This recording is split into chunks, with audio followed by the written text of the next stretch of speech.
to this format: division, color, grade level, and then your full name. We also encourage you to please turn on your cameras for the whole duration of this program. Thank you.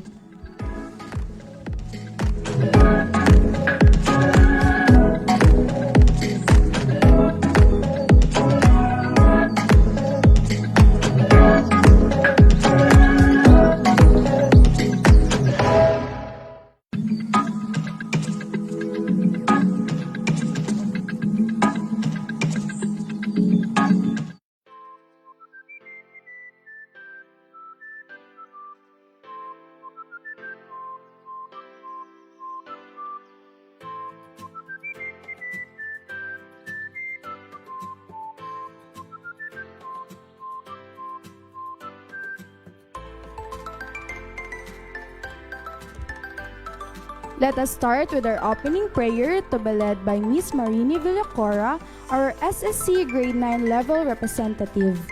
To be followed by the Philippine National Anthem, the NDDU hymn, the Jensen hymn, and the regional hymn. Let us pray. In the name of the Father, and of the Son, and of the Holy Spirit. Amen. Dear Almighty God, thank you for the countless blessings you have given to us, including this day. Please continue to shower us your love and grace. As we have today's event, please give guidance to all of the participants and to all of the people who are making this event possible. Give the debaters wisdom and knowledge as they have their competition. Help us to overcome all of the challenges we may encounter. Keep us all safe from any harm, and may everything go well and be fine. This we ask through Christ our Lord. Amen. In the name of the Father, and of the Son, and of the Holy Spirit. Amen.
Kababayan, ang pambansang awit ng Pilipinas. Kayang mag-ibig, elas na silanganan, alam ng puso, sa titik mo'y buhay. Lupang hinirang, kuya ka ng mag-ibig, sa manlulupin, di ka pasisigil, sa nagagang tutok sa Sibol at sa langit ko pagaw, ay ginatang tulakaw.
bigyan mo ng buhay at karangalan. Dati ay sinakop ka ng iba't ibang dayuhan, ngunit sa taglay mong lakas, hindi patatalo kanino man. Mga Muslim, mga Kristiyano, at mga iba pang tribo, kami nagkakaisa sa pagdangat ng ngalan mo. Tubog na mang iaalay, kung kailan lang sa pagkabay.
The road to success and greatness is always paved when consistent hard work. Outwork your competitors, be authentic, and above all else, chase your greatness. Magandang Ispina, students, administrators, and visitors. Good morning. A battle of skills, talents, and creativity awaits you. This is Sibol 2021. Day 2, Debate and Literary Competition. I am Jenny Jade Sinfego, And I am Justin Joy R.M., your your host host for today's activity. But before we start, don't forget that our activities for today will be divided into 2 parts. Part 1 will be held this morning and Part 2 will be at the afternoon. Yes. So now to formally start our program, may we call on Miss Marian Joyce Vito Bohan, our sports coordinator, for the opening remarks. A virtual We chose to be daring to face the challenges of today through sportsmanship and camaraderie. To our pupils and students, to our dear parents and guardians, and to those who are joining us virtually, a pleasant morning to all of you. It is my great pleasure to welcome all of you in the second day of our intramurals. We are very grateful of your full participation in the conduct of this activity. I would like also to take this opportunity to thank the administration headed by Brother Ernie Gicentina FMS for the all-out support and to the different committee chairs and members in making these virtual intramurals possible. The wonderful thing about this activity is that pandemic cannot hinder us to innovate and grow in all aspects of school life. Intramurals is the perfect time to highlight camaraderie, sportsmanship, and the vast talents of our pupils and students. Today's activity highlights the different academic and literary competition. This morning, we will witness the clash of arguments of the different division in the elimination round of the debate competition. And in the afternoon, we will witness the different performance of the selected pupils and students from the different division in the prepared speech, spoken word poetry, poem recital, and campus patrol. I hope that you will enjoy watching our lineup of events for today and for the next 2 remaining days of our intramurals. Damians, continue to strive for excellence and seize the moment. Once again, a pleasant morning to everyone.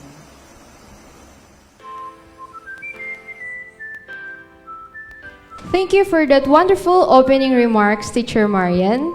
Yesterday, we officially started our intramural Sibol 2021. With the theme, Sibol 2021, celebrating beginnings in the new normal through literary, academic, and socio-cultural competitions. Let's look back to the highlights of Day 1 intramurals. Roll VTR. I now declare Sibol 2021 open.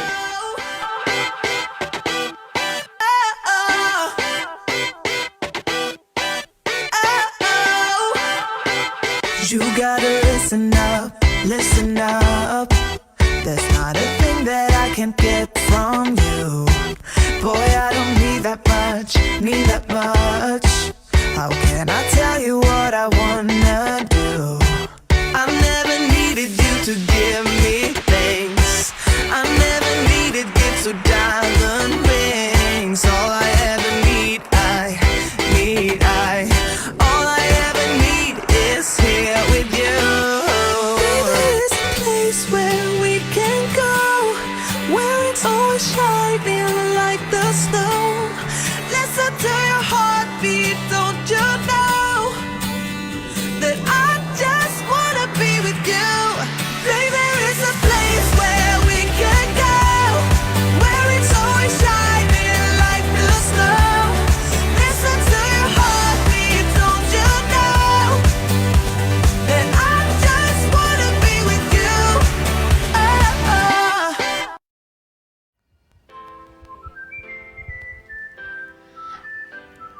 After weeks of intense preparations for today's competition, I'm sure all the contestants are now ready.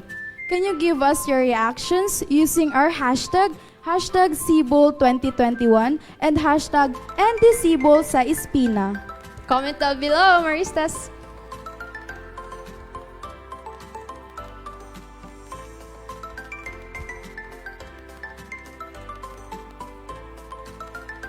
I can see the comments now. Keep your hype up as we start our first event, the debate competition. Our first event will surely make all of you think hard, and at the same time, we will witness the battle of the brains. I am pleased to welcome you all the elimination round of the debate competition.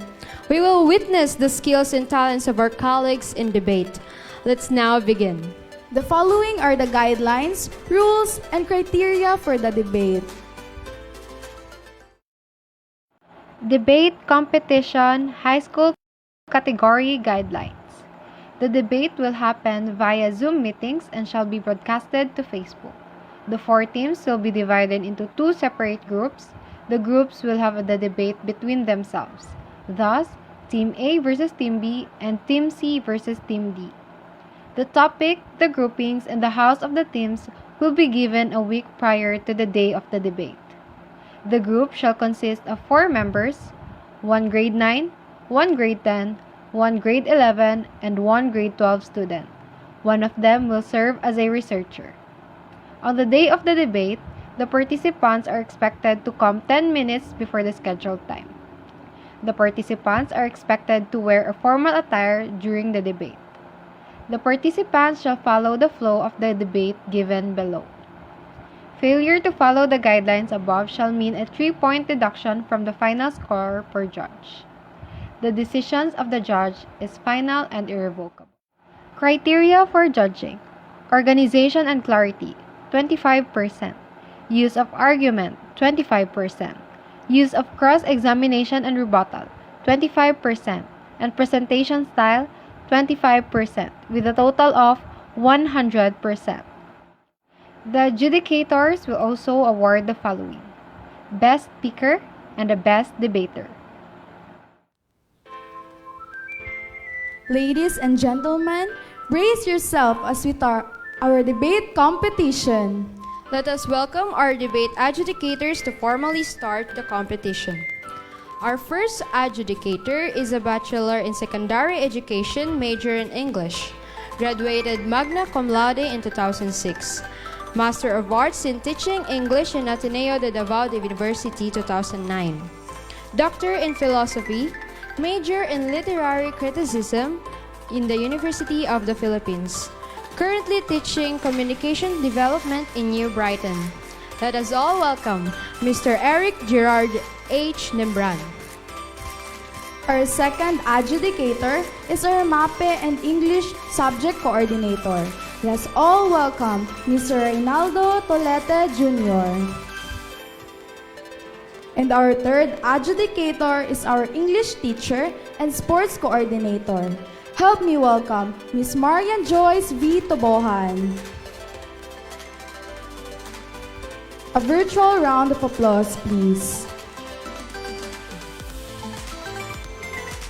Let's all welcome our debate moderator, our AP and Filipino coordinator, Mrs. Joycey C. Malisido.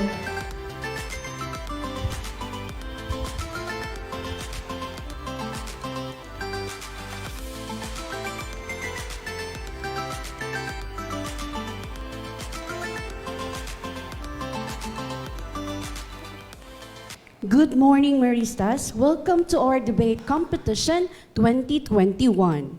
And now let me introduce to you the first debating theme, computing for the elimination round. From the Blue Division, Hazel Ann Salutan. We also have Shipora Kate Fernandez, Irene Munina Pancho, and Ryle Megan Caranzo. And from the Red Division, Gian Marches Navarro. We also have Precious Liana Pico, Lois Marily Morales, and Russell Jake Delbo. This House believes that security cameras should be mandatory be installed in the classroom. Let's proceed to the debate proper. We call first the government side. Gian Malches Navarro, the Prime Minister. Gian, you have 3 to 7 minutes for your speech. And the Leader of Opposition, Hazel Ansalutan, will follow with her speech also for 3 to 7 minutes. And your time begins the moment you speak.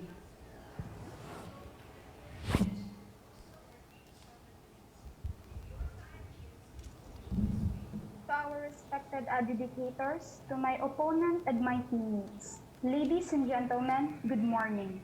Welcome in today's debate. As the first speaker of this House, I will introduce to you our today's motion. This House believes that security cameras should be mandatorily be installed in the classroom. As we begin this debate, let me define the following key terms. Security cameras are cameras being installed inside the premises of a school, specifically inside the classroom. We call this as closed-circuit television or CCTV cameras. To clarify, we define mandatory as required by law or rules, and as for the classroom, it is a learning space in school which both children and adults learn. The affirmative side will revolve around the Philippine context. As the first speaker, I will present the necessity, and our Deputy Minister will present the beneficiality, and the third speaker will present the practicability. Today, as first speaker, I want to take this opportunity to articulate 4 points why security cameras should be mandatorily installed in classroom. For safety and protection of the students. For the necessity, there is a need to install security cameras inside the classroom, for these cameras will protect the safety of both students and teachers. According to the Learn CCTV blog, one of the priorities of a school is to ensure that their students and teachers are safe and protected. And they can improve that through installing CCTV cameras inside the classrooms. The signs of danger not only comes outside of the school premises, but also inside, specifically in the classrooms. In installing security cameras, it is possible to monitor students and their behaviors, which can give an early detection of suspicious actions and behaviors of the students as well as the teachers. CCTV cameras can also provide sophisticated prevention to accidents. According to the Management Association of Security and Schools Officials Incorporated, CCTV camera surveillance systems are increasingly being used in schools to maintain safety and security, allowing school and faculty staff to focus on their responsibilities and to prevent any undesirable incident to happen. Second is safety and protection for the teachers. The safety of the teachers or staff is as equally important. According to education institutions, there have sadly been high-profile instances where a teacher's integrity and career has been ruined by claims which have subsequently proven to be malicious. CCTV cameras provide teachers with protection against potential false threats of misconduct and can provide video evidence for liaison between teachers, students, and their parents.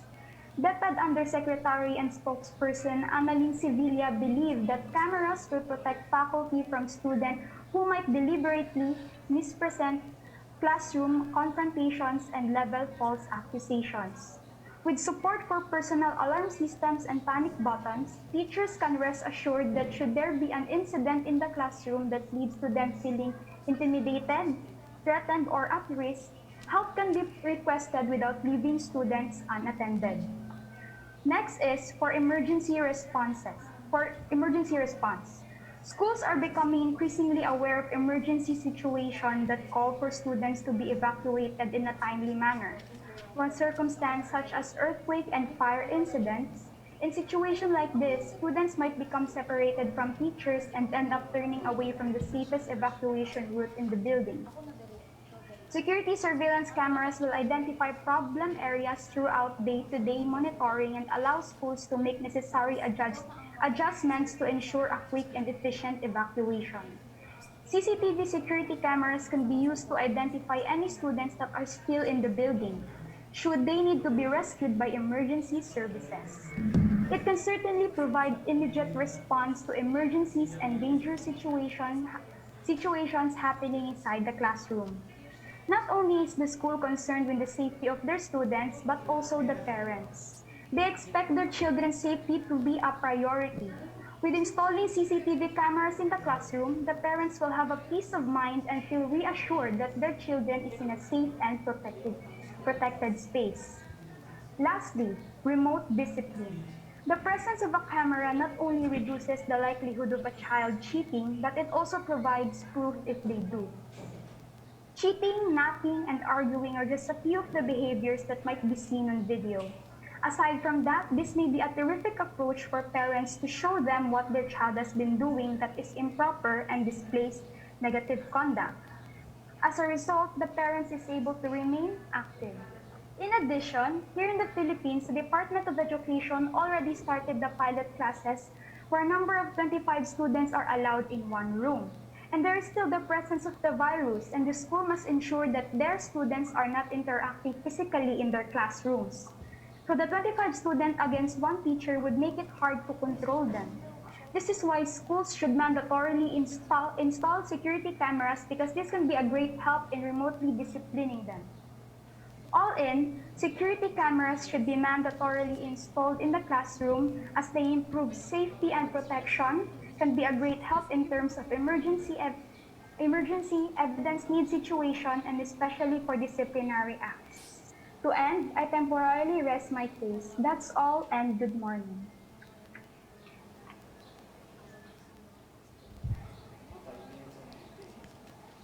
The speaker spoke for 5 minutes and 58 seconds.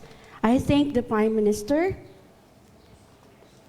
I call on now the Leader of Opposition, Hazel Ann Salutan. Okay, so good morning. So you mentioned that safety is improved through the CCTV cameras, but there are a lot of ways to make sure that students are safe without using of the cameras. Well, we are living in a world where we are technologically driven. So, as I said, this can improve the safety and protection of the students. A security cameras, it's in the word already. Security cameras to be secured, to be protected, to be safe. But is it really necessary to install cameras? Yes, it is necessary to install cameras inside the classrooms as the teacher won't be always around, and the children would be left unintended. So it can serve as remotely disciplining and monitoring them. So what if there's a situation that a student looks like they are doing such things but they aren't? You can falsely accuse a student if they are just seen through cameras and not monitored physically. The CCTV cameras are recordings. You can falsely accuse students with recordings because their complete actions are recorded. So you can't just say that they are doing malicious acts. You can really see what they are doing since it's recorded. Okay, what about the cameras are installed not on the right spot? Are you sure that the cameras will still record the right things happening inside the classroom even if it's just recorded or can be rewinded?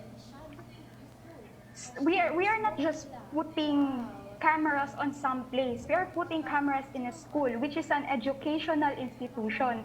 So of course, they would have plans or process in where angles would they put, and where would they store the recordings responsibly. What if we can only afford using one camera and not take the whole room, and there are blind spots? What will you do with that? There are cameras that, for sure, the schools will definitely give or allot budget to security cameras because this will help monitor students. Isn't that additional expense for the school? We are talking about cameras inside the classroom. It's not just some additional expenses. It is for the safety. As I said, the schools, one of the priorities of the school is to ensure that their students are safe. But are the security cameras, as we said, are the cameras the only way? There are security guards. People can also monitor. Cameras aren't the only way to ensure the safety that you're insisting. As I said, we are living in a technology-driven world, so it is necessary. Nawala lagi ang anong diyan. As I said, it is very necessary because it can improve the safety. I repeat, we are living in a technology-driven world. If you will add that expense, but you're saying that the school will allot budget. So, for example, some students can afford to pay for that kind of thing. Where are they going to get funds? The students are not going to be the one to pay. Okay? But who's paying the schools? But who's paying the school? Parents, of course. But aren't parents part of the students as well? Yes, but the students physically won't really pay for it. But their parents are. Some are unstable. Well, they are. That can be. The school can also get funds, can request funds from their business partners, not just to parents. Okay, not just debaters. To allot it in. Time is up. Let's proceed with your speech, Hazel Ansalutan. Greetings to everyone who is listening. Our motion for this debate revolves around whether we must install cameras inside the classrooms or not. As the leader of the opposing side, I would say that we, the Blue Division, firmly believes that cameras should not be installed inside the classrooms. We have gathered 3 main points in order to defend our stand. Each point would be presented by each of the speakers. For me, I would be presenting the necessity which focuses on the privacy and issues. As we have noticed in this online class, less students are turning their camera on because they are not confident enough in letting a lot of people see their faces and everything that they are doing. CCTV systems are essentially a surveillance device, and some pupils and staff may not feel comfortable knowing that they are being watched. If we insist putting cameras inside the classrooms, students might feel that they are not free. To avoid anyone feeling an intrusion in their privacy, it is important to have full and open communication with the school and its students. Some consider the placement of security cameras in the school are invasion of privacy. This could be true if the cameras aren't properly installed. Security cameras may be legal liability if they are not installed and used correctly.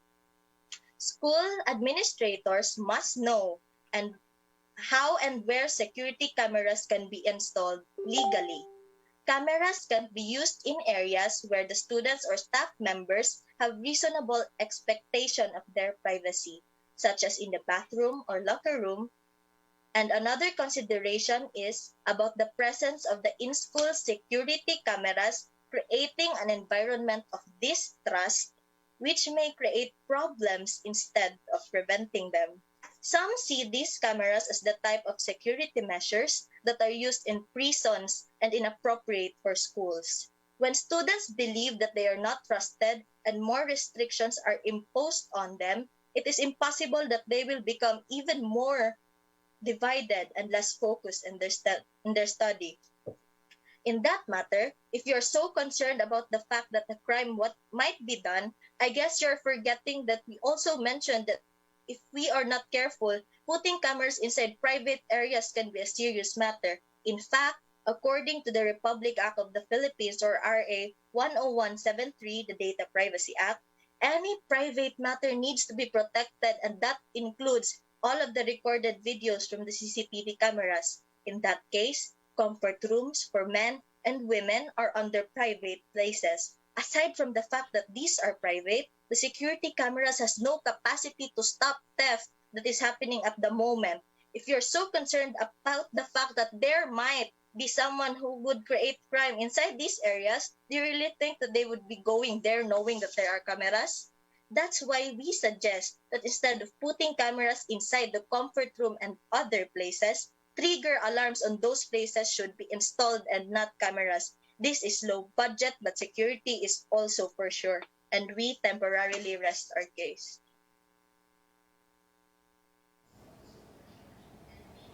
The speaker spoke for 3 minutes and 33 seconds. Let's proceed to the interpellation by the Prime Minister. Chian.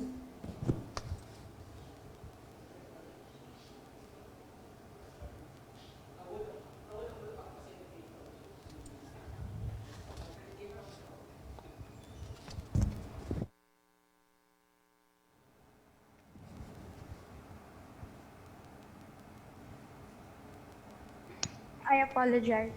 So let me remind you, Madam Speaker, that we are talking about security cameras installed in classrooms. So why did you mention cameras being installed in the bathrooms? Are you aware that we are talking about cameras being installed in classrooms? So why are you pointing out cameras being installed elsewhere? We are expanding our topic because what if those rooms will have cameras as well?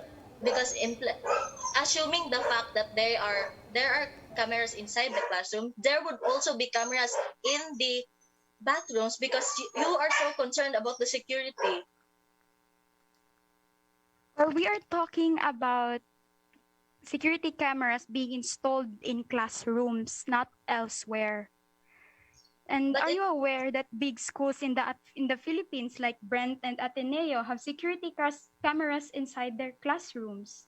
Why is it that they don't have issues in privacy?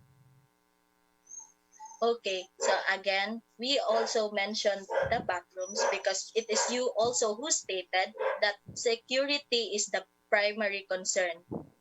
Right? You stated that a while ago.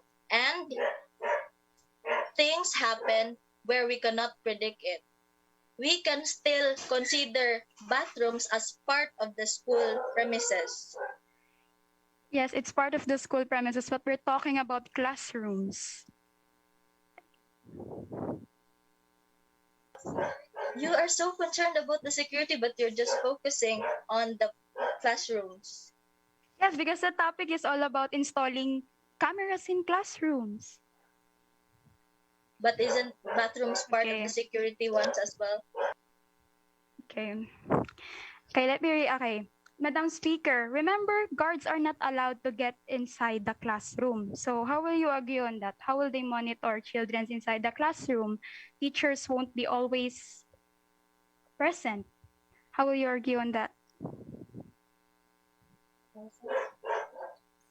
Security guards can look and monitor outside the classrooms and see personally what's happening inside the classroom, even if they are not inside. Well, there are many classrooms in a certain school, so how will the guards do it? How will the guards monitor it? It is you who mentioned it, guards. There are plural. So the guards can... Guards would... Well, guards... Well, there are 2 to 3 guards present in class in the school. So how would they monitor all the classrooms present in the schools? So is the guards the only option? We have the student officers. Well, you said it yourself. The guard is the only options. Well, through security cameras, the guard can easily monitor students. They can monitor them remotely. But Security cameras are not the only way, as we have said. We can maximize the use of people inside the classroom to ensure that there are no blind spots. Why can there the security cameras can improve the safety of the students? So why would the school settle to maximization? We cannot predict things that Excuse me, we pardon, I cannot didn't predict hear you. we why would the school settle for the maximization while they can improve the safety and protection of the students and the teachers inside the classrooms? We can make use of the people to avoid costs for the school. If you're so concerned about the safety, why can't you use the people inside the school? Well, there are a lot of students and the staff they are outnumbered. How will you argue on that? There are classroom rules that needs to be considered. Well, our Okay, we cannot. security go sorry go. You go. I'll speak. Yes, go. Okay, there are rules that needs to be considered, and we cannot just imply security cameras if other people doesn't know. Debaters, Our time is up. Thank you, Gian and Hazel Ann.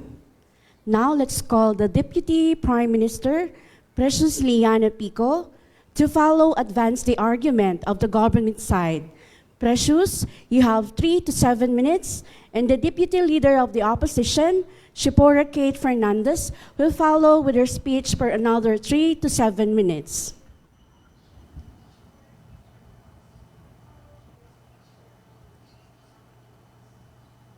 Good morning to the members of this August House.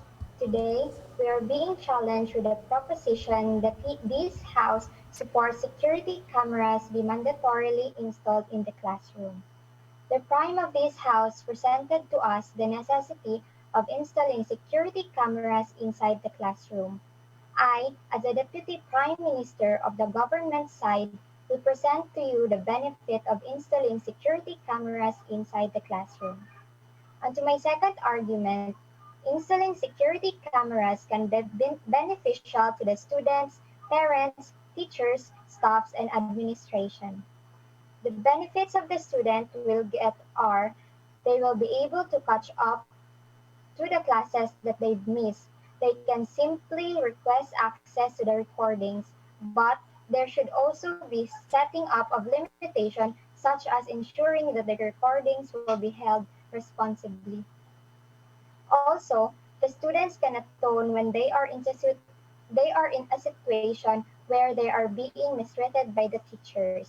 But according to the Management Association of Security and School Officials Incorporated, teachers have the full authority in the classroom, which is one of the reasons why we should mandatorily install security cameras inside the classroom because with the help of the CCTV cameras, the problems that are occurring inside the classroom can be addressed objectively. For parents, it can be beneficial to them in a way that they can monitor their children's behavior. Modern technologies of CCTV cameras are becoming very much popular among people. Parents can access to the CCTV footage of their children's school on their mobile phones. These have proved to be a great relief to parents that they can see their little ones, mostly the children studying in nursery or preschool, when away from them.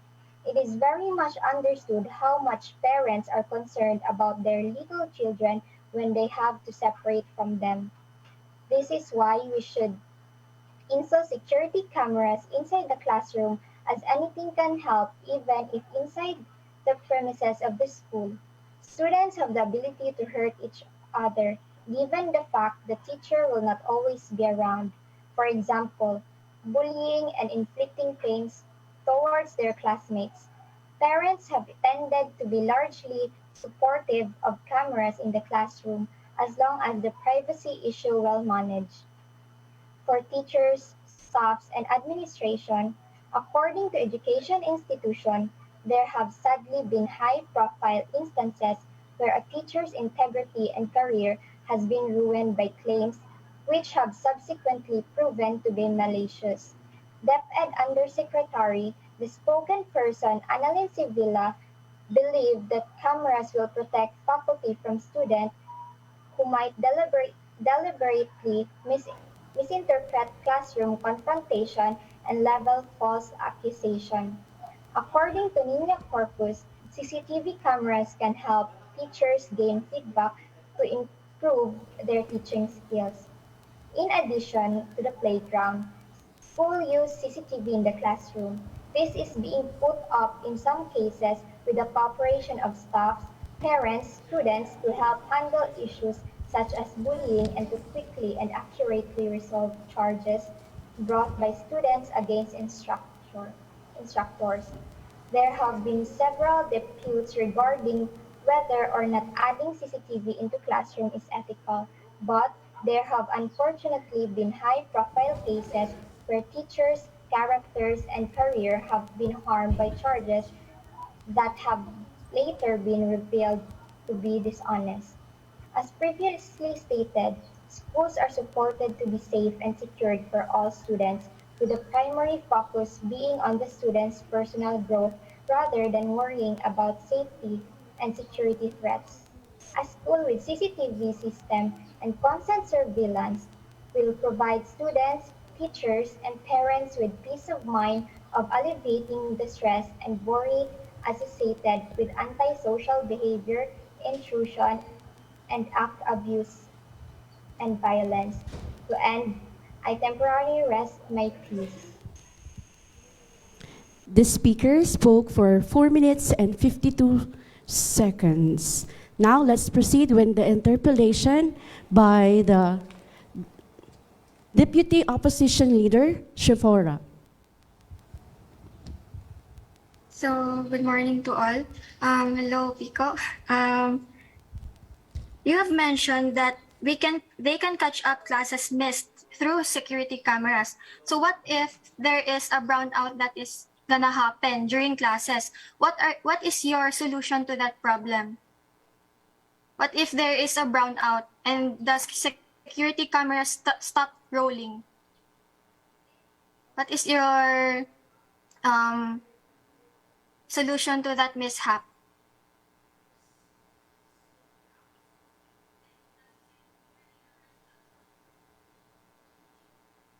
Hello?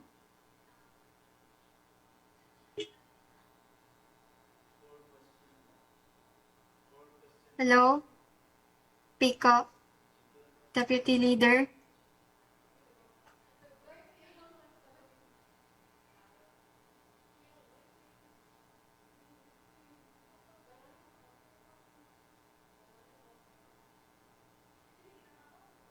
Hello?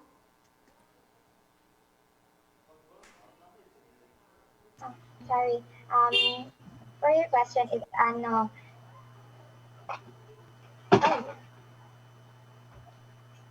The question is, that would how, be um, go on. that would be the task for the security guards. So you are talking about the class A. You're talking about how are you going to record the class. You are saying that we can record the class through security cameras, right? What if there is a brownout? So the guards are going to take notes in order to continue the class or record the class? No, the security cameras has reserved batteries to continue recordings. Oh, so what if there are schools that cannot afford batteries or um, another way to provide electricity whenever there is a brownout? And you The have school mentioned will that. provide Go on, go on. the school will provide it due to the fact that at first they provide a CCTV so that they have also reserved batteries in case of brown out. in case of brownouts. So you have mentioned that it can also monitor the child's behavior. So the students are taught to be independent whenever going to the school, right?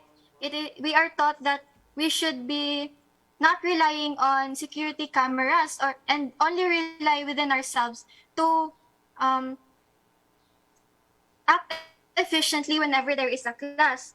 So there are also, like what our head mentioned, there are also classroom officers that can keep track of students and monitor their actions. And they can and the parents can also monitor the child's and the child's conduct through the deliberation of cards, right? So what is the purpose of the deliberation of cards if there is the security cameras? And you are There will saying be that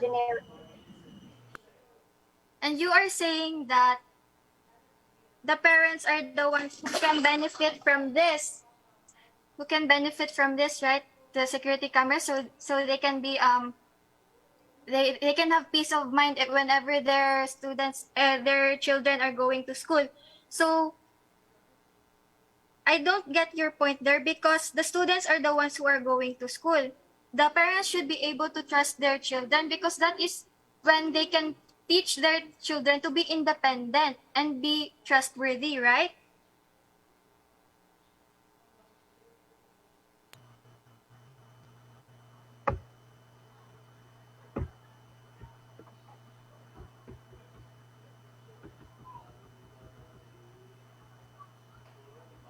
As what I've said lately, the parents modern technologies of CCTV cameras are becoming very much popular among people. Parents can access the CCTV footage of their children, school of their Yes, but mobile my phone. point is It will be parents can Debaters, be time is up. Thank you. Let's proceed with the speech of the Deputy Leader of the Opposition.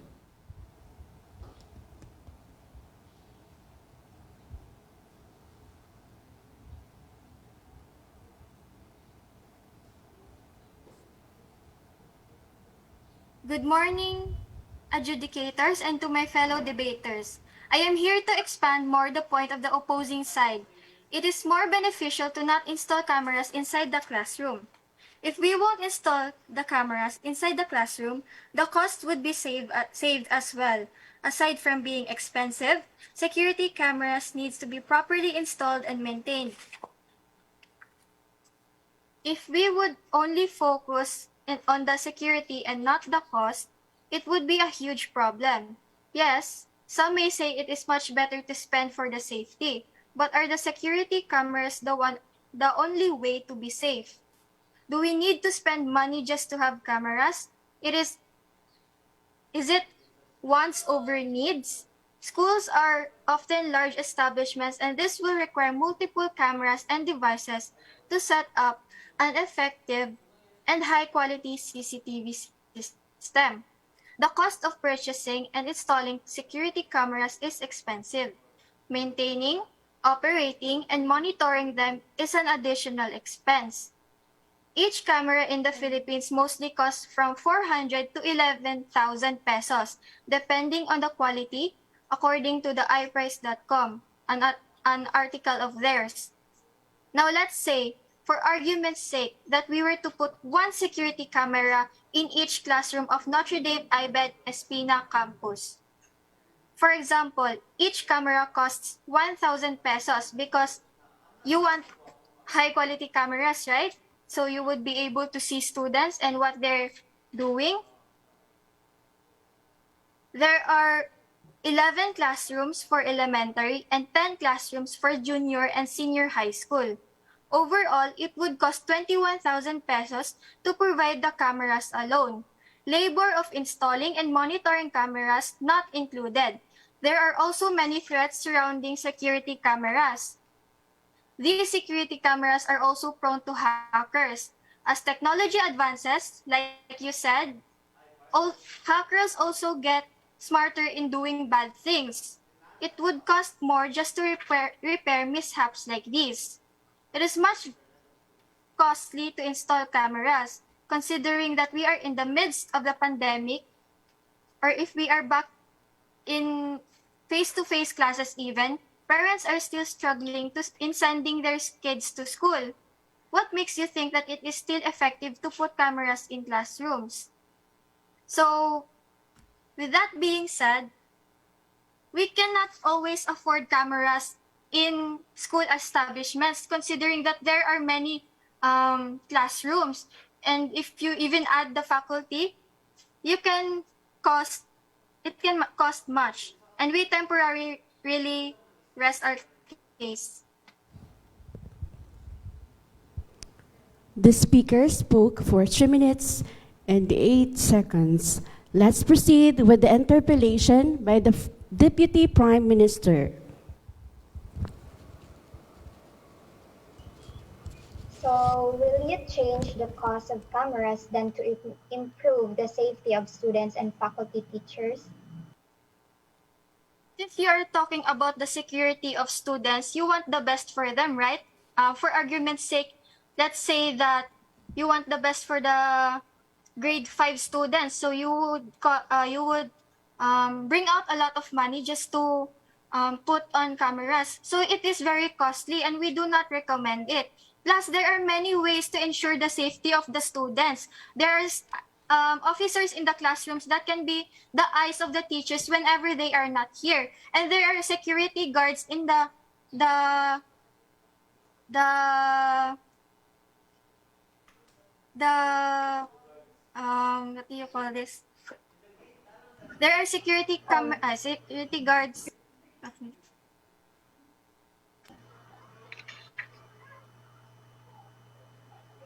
Are security guards allowed inside the classroom during class hours? Like what is said earlier, they are not allowed, but they can monitor through the windows and the doors. They can also walk around the campus like what usual security guards do, right? You said it yourself, you'll want the best for them. So CCTV cameras are the best way to improve cameras. For argument's sake, I am pointing out Would they that be enough? security cameras are expensive.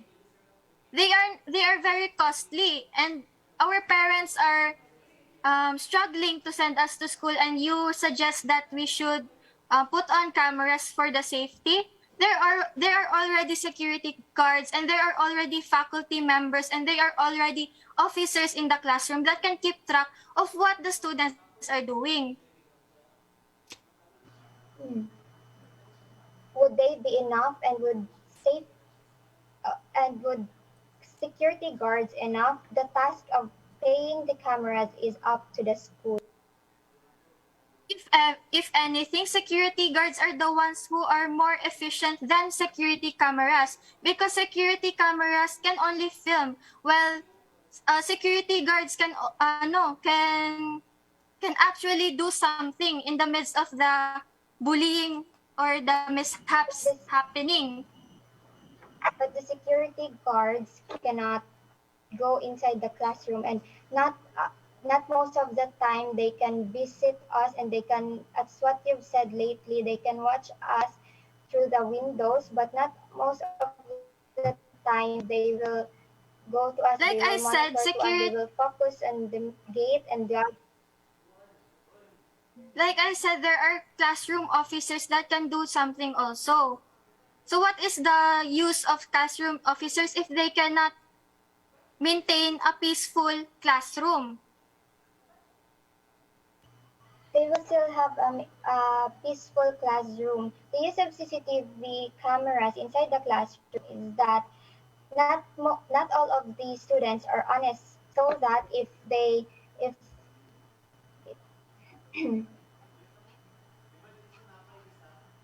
and it is for recording.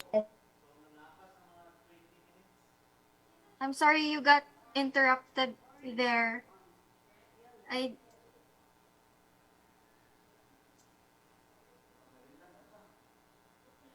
You got interrupted. You muted your mic.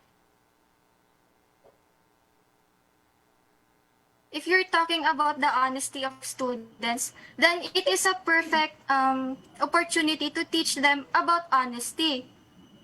It is an important Footage from factor to teach footage from children, security and cameras. they can become more independent. Footage from security cameras can assist you in making correct and fair decisions when resolving disputes. Most in domestic and professional settings, whether you're dealing with a situation involving disagreement within your family, among your employees, or between its customers, or in this, your cameras can help put your fears to rest. Yes, but in the actual scene or in the actual moment, the security cameras cannot do anything. They can only watch and provide evidence. Aren't the officers There is still no students? action. They still no need to be monitored, right? Time is up. Yes, but they are still officers also. Thank you, Cameras can debaters. flash. Now let's continue on the debate. Let's call on the government whip by Lois Marily Morales.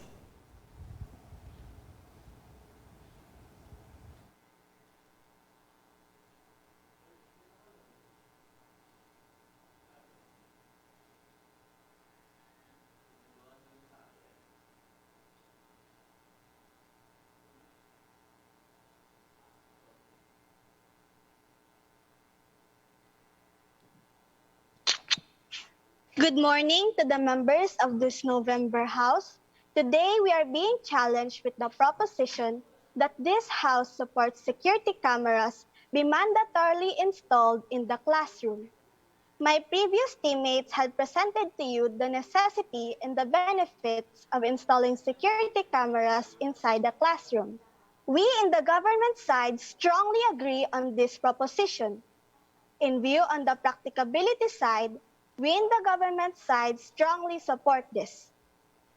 Looking back on the previous speakers, our Prime Minister laid down the necessity of installing cameras, which is also a need as schools delivers its primary service, which is teaching and learning. The second speaker presented to us the benefits of installing security cameras, which is obviously beneficial to the stakeholders of different learning institutes serving quality education. As the practicability speaker of this side of the House, I will be presenting to you the practical side and practical advantage of those security cameras. Number 1. These security cameras would help on checking students if they follow certain rules and regulations of the school. It can, for example, catch students if they ever bring illegal substances into school like drugs, alcohol, or cigarettes. It can also help prevent stealing from happening, and it can also help prevent vandalism. Next, the security cameras can help keep track of when the students leave a classroom and with whom. If ever a student went missing, they can look into the cameras and find some clues on where they have maybe gone to. On to my next argument, security cameras can ease a parent's concern about mistreatment in school. It can help monitor the student's behavior in the classroom and prevent bullying from ever happening. The parents can also check the security cameras if they ever want to know how the teachers treat the students. Next, security cameras show concrete proof of whatever actually happens if ever a student or a teacher cannot say what happened. It can help prevent false accusations and save innocent students or teachers from being harmed or framed.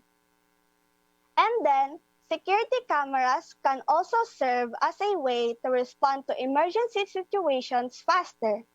Alerts can be sent off through the cameras whenever there is a situation to help spread awareness. Next, these cameras can not only watch over the students if they are misbehaving, but they can watch over the teachers also. The footage can be reviewed to see if the teachers are doing their jobs. Next is, these security cameras can also be used by students to review previous lessons whenever they fail to attend classes, or the teachers can watch these recordings to improve their lessons.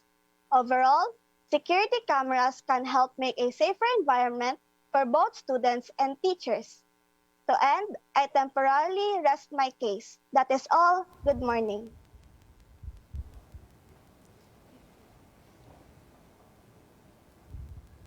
Thank you, Lois. The speaker spoke for 3 minutes and 40 seconds. Let's proceed with the interpellation by the opposition whip. Irene?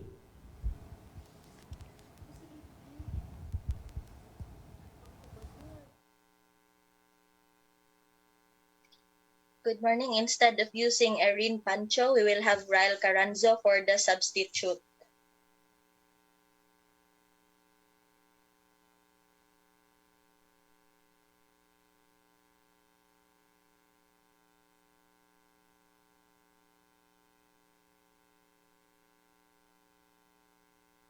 Hello, good morning to everyone. Can you hear me? Yes, I can hear you. For my first question, authentic learning is the goal. Now tell me, how can you ensure that students and teachers will still learn authentically if they act what they're used to and not what they're used to? Sorry, can you repeat the question? My internet cut you off.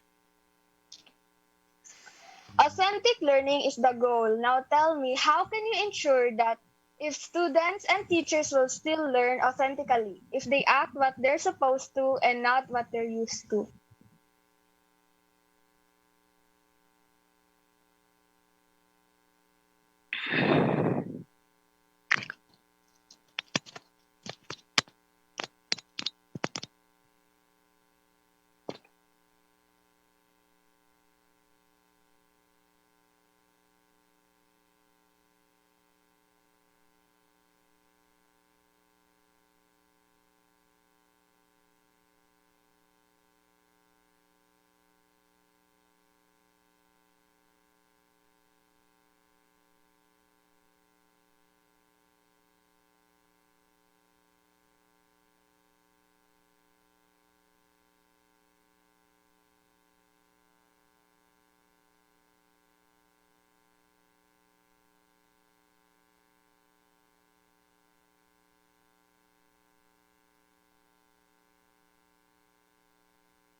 Excuse me, can you hear me? Yes. If CCTV cameras cannot hinder the learning of the process of students.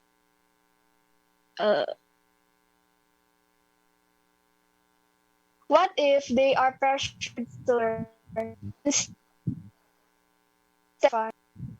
Pressured to what? I cannot understand, sorry. Your putol-putol ka. Teachers and students should learn and teach freely without pressure. But when you know someone is watching you, how can you? At some point, the teachers and the How can you students make can sure get that used. they are okay? The teachers can get used with the security cameras recording their lessons because we are already learning through online class and they are already recording our classes online. What will be the difference if they record it in the classroom? What should we just wait for it that they will be comfortable? What if they cannot be comfortable with the cameras? Well, the CCTV cameras are not a hindrance, but it can be used as an improvement in how as an improvement on how the students or the teachers can review the topics.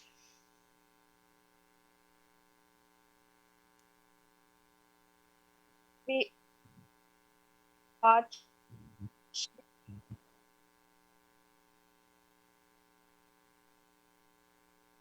Plus, when the security cameras are installed, they will be made aware. They will be But told by they know the that they are being watched. yes, they will be given a notice maybe or a letter of the authorities of installing security cameras. Isn't that enough? Enough for what?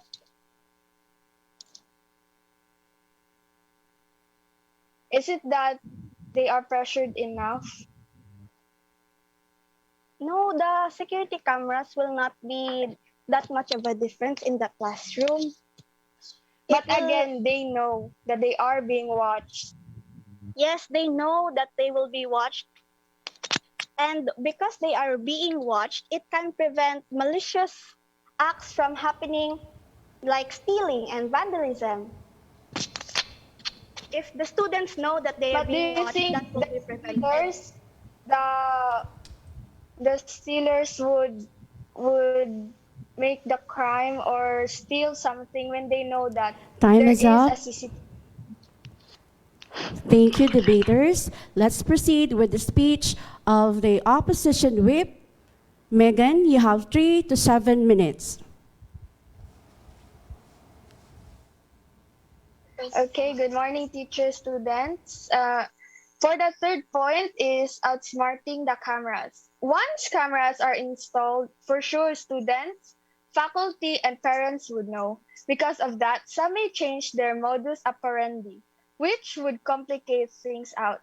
Aside from that, they might simply conduct questionable behavior in other areas of the school, in which they know that cameras aren't present.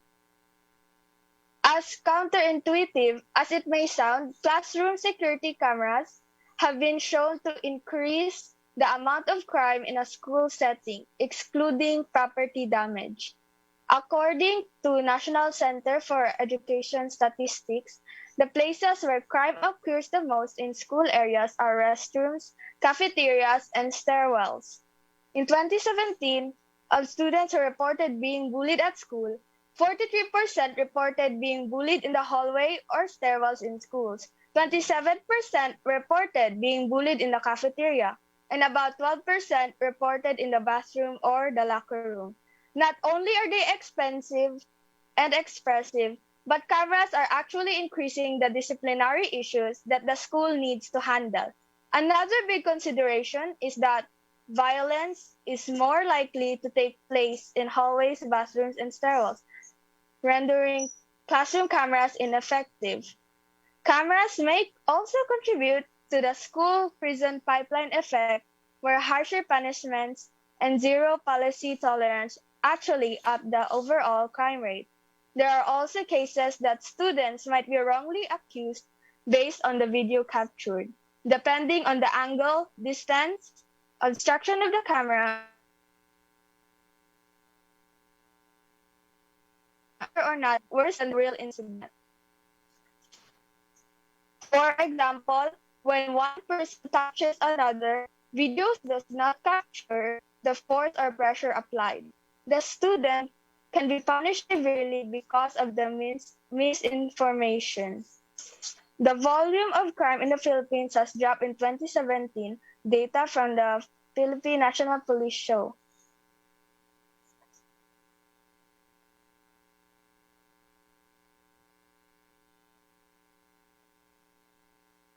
According to numbers acquired by Rappler from the PNP's Directorate for Investigation and Detective Management, there was a total of 100,668 index crimes recorded from January to November 2017.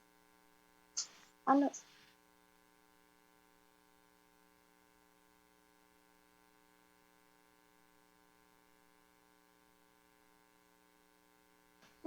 And they do not alert teachers or the police like an alarm system would.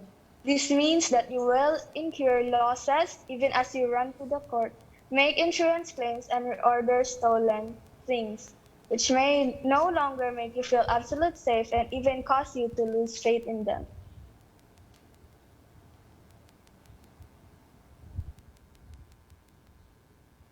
And we temporarily rest our case.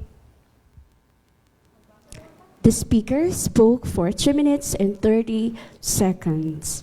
Thank you, Megan. Let's proceed with the interpellation by the government whip. Lois? Megan, as our Prime Minister had said earlier, our generation is now modernly derived, so our technology is very new and all the programs are the programs can do many things like detect faces, identify them from the others. So this technology, you said earlier na you can still get someone framed because of the angle or the distance of the cameras from the students. But the cameras now can record voices. So if they cannot see clearly what happened on the recordings, they can listen to what happened with the audio recording. And then you said that you said about cameras not catching you said the cameras do not catch the misbehavior of students in other places, but the cameras, the topic we are talking about is installing cameras in the classroom. But the students are also financially unstable. How can you buy CCTV cameras with recordings of voices? When installing these cameras and buying these cameras, the authorities have already decided on what they want and how they want to use these. So when they thought about the expenses, they already organized that maybe with other business partners. So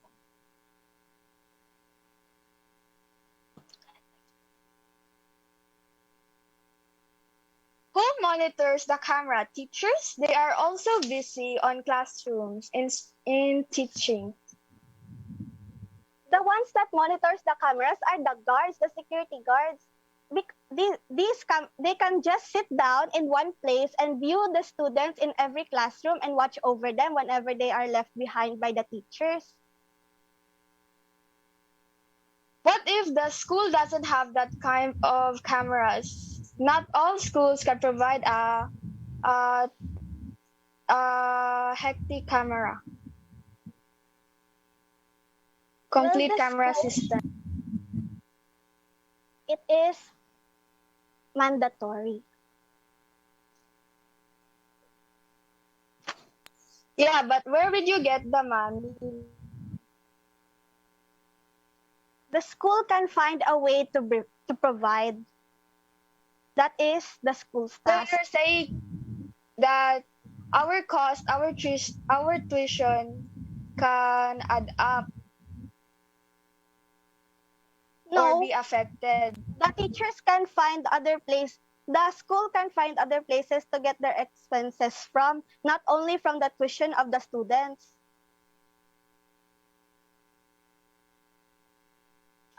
So where would the school rely on these purchases? The school administrators are good at budgeting their finances. So of course they will find from, for example. Are you sure our tuition fee won't rise up?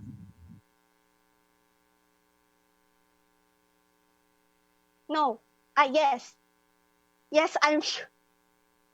No, our tuition fees will not rise up. They can manage to find a way to find different resources so that the students will not have extra expenses on the security cameras. Should we rely just on sponsorship?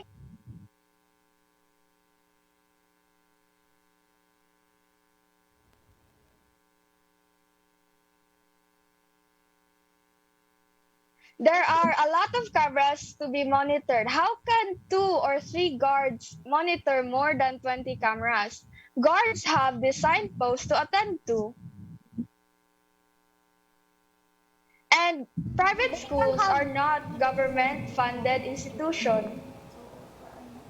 the guards can have the cameras in their post so they can watch over their post at the same times they can look at the cameras plus the cameras are recorded. Debaters, time is up. Thank you, Megan and Lois. Before we will proceed to the last part of the debate, we will have a break. Ayan, medyo mainit-init talaga yung debate natin ngayon, no? So why don't we chill and read some reactions on our comment section? Yes. So for Rika Iyana Kabatingan, Orange Ray Gahi, Wiki, hashtag Padayon Kahel, hashtag ND Sibol sa Espina. Wow, grabe ka energetic. We also have, and for the information of everyone, we are also live on our NDDU page, no? So, we have here Mr. David Earl Tesoro. More emojis. Tapos, hashtag ready, get set, go. Usbong pula. Hashtag Sibol 2021. Hashtag Sibol sa Espina. Hashtag Espina intramurals. Grabe. Okay. So from Jenny Rose Delvo, hashtag Padayon Kahel, hashtag Kahel pa rin panalo, hashtag Sibol 2021, hashtag Espina intramurals. Sorry. Marami-rami na akong nakikitang stars from Yellow Division and also from Blue Division. We have here Miss Joanna Macarol, hashtag Yayabong Asul, hashtag We Will Blue You Away, duh. And hashtag Dugong Bughaw kami, hashtag Sibol 2021. Okay, so from Kim Abrea, shout out, Orange Division. Yes, so from... Maraming active dito sa NDDU Yes, page. yes. Meron, nandito pala mga orange and red. I can see the yellow from Sofia Palma, Joanna Macaron. Brian Bilhira, shout out naman dyan. Yes. Hi sa'yo. Shout out kay Jenny Marie Domangas. Shout out, Jenny. May dinagdag pa From si Red Brian. Division. Hashtag orange lang gahi. Yes. Wow. From Still Jean Maglasang ulit, hashtag SSC lang sa kalam. I can see Yes, some partner. grade 10 students. Okay. Marami rin tayong nakikitang mga senior high school from Leonela Grace de Lima. Hashtag Yayabong Asul. Hashtag We Will Blue You Away. Alam mo, lumalabas talaga yung creativity ng mga Maristas when it comes to hashtags, no? Meron pa tayong Meron mga din nakikita. tayong mga elementary students dito. Si Jamel Nicolette Chavez, hashtag Yayabong Asul, hashtag We Will Blue You Away. O, diba? Wow. Meron pa ako Yes. nakikitang ready, get, set, go. ang cute, ang creative, ang witty. Yes, yes. Okay. So, for... Meron pa tayong mga maraming blue and yellow dito sa ano. So for everyone na hindi maka-access sa ating SSC page, please be informed na meron tayo sa NDDU Espina campus na page. Okay. We are also live there. So let us, for our next part of the debate, let's call on Mrs. Joycey C. Malisido. We will move forward with the last part of the debate. Let's now have the opposition reply by Hazel Ansalutan. You have 4 to 5 minutes, and after that, 4 to 5 minutes is given to Gian Marches Navarro for the government reply. So good morning to everyone who is listening today. So we, the opposition side, clearly won this debate since we presented maximized ideas with the concern of students. One, you were also concerned about the security of the students. Well, there are a lot of ways, like alarms, and officers or guards to maximize the security of the students, and CCTV cameras aren't the only way to be secured. Two, it is very much costly. The price of the cameras starts from 400 to 11,000 pesos, which would add cost to the tuition fees or the students' cost for the cameras itself. Three, students are instead pressured to learn instead of willingly learning, therefore affecting their health. Okay, so we mentioned a while ago that students are acting what they're supposed to and not what they're used to, and it will take them a lot of time to adjust. Next, like we said, cameras are costly. We can, for example, only afford one camera for the classroom. Is that advantageous? Therefore, resulting to blind spots in classrooms and not being effective even after there are cameras inside the classrooms. Next, privacy issues. Students would really feel pressured and their privacy would be concerned. According to the Republic Act that we presented a while ago, all of the things should be kept private. Next, students can easily find other ways to cheat, therefore naming the jobs of the educational department harder. Okay, aside from all of the facts that we presented, these points, the other side failed to answer our questions on the interpellation. In fact, it took them a second to respond, and it took them a lot of time to answer, which makes them feel threatened for our side. And that we finally rest our case. The speaker spoke for 2 minutes and 12 seconds. Now, let's proceed with the government reply. Marches Navarro. Good morning, everyone. So, the following arguments should still stand because of the following reasons. For the safety and protection, CCTV are installed purposely deterrent to any violations. It will record students individually, and one of the priorities of a school is to ensure that their students and teachers are safe and protected. So why settle for less when you can improve?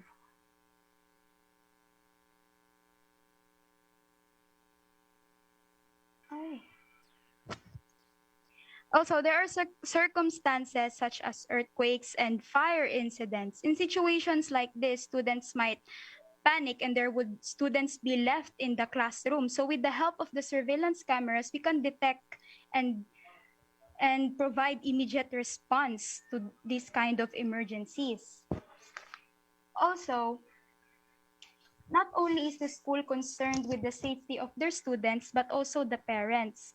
They expect that their children's safety to be a priority. With installing CCTV cameras in the classroom, the parents will have a peace of mind and feel reassured that their children is in a safe and protected space. And in addition, here in the Philippines, the Department of Education already started the pilot classes, where a number of 25 students are allowed in one room, and there is still the presence of the virus, and the school must ensure that their students are not interacting physically in their classroom.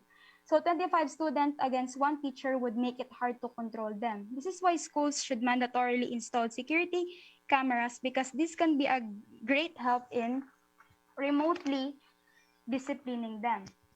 Also, for the teachers, staff, and administration, according to the education institutions, there have sadly been high-profile instances where a teacher's integrity and career has been ruined by false accusations. So that these recordings will serve as evidence for the teachers to save themselves from false accusation, and through this they can save their career. And also, for the parents, it can be beneficial to them in a way that they can monitor their children's behavior. Modern technologies of CCTV cameras are becoming very much popular among people. It is very much understood how much parents are concerned about being away from their children and being separated from them. So through mandatorily installing cameras, the parents will will really will have peace of mind. And also the cost, and also the other side keep on talking about the cost of camera. So we will so you will change the cost, the nature that it is expensive to being feel protected and safe. The feeling of being pressured and being conscious or being watched is nothing compared to being safe and secured. We, the affirmative side, rest our case. That's all. Good morning. This, the speaker spoke for 3 minutes and 29 seconds. Thank you, debaters. You may now cross the house virtually. Judges has deliberated the result. Let's now call on the Chief Adjudicator, Mr. Eric Gerard Nebran. Sir? Hi, good morning. Hi, everyone.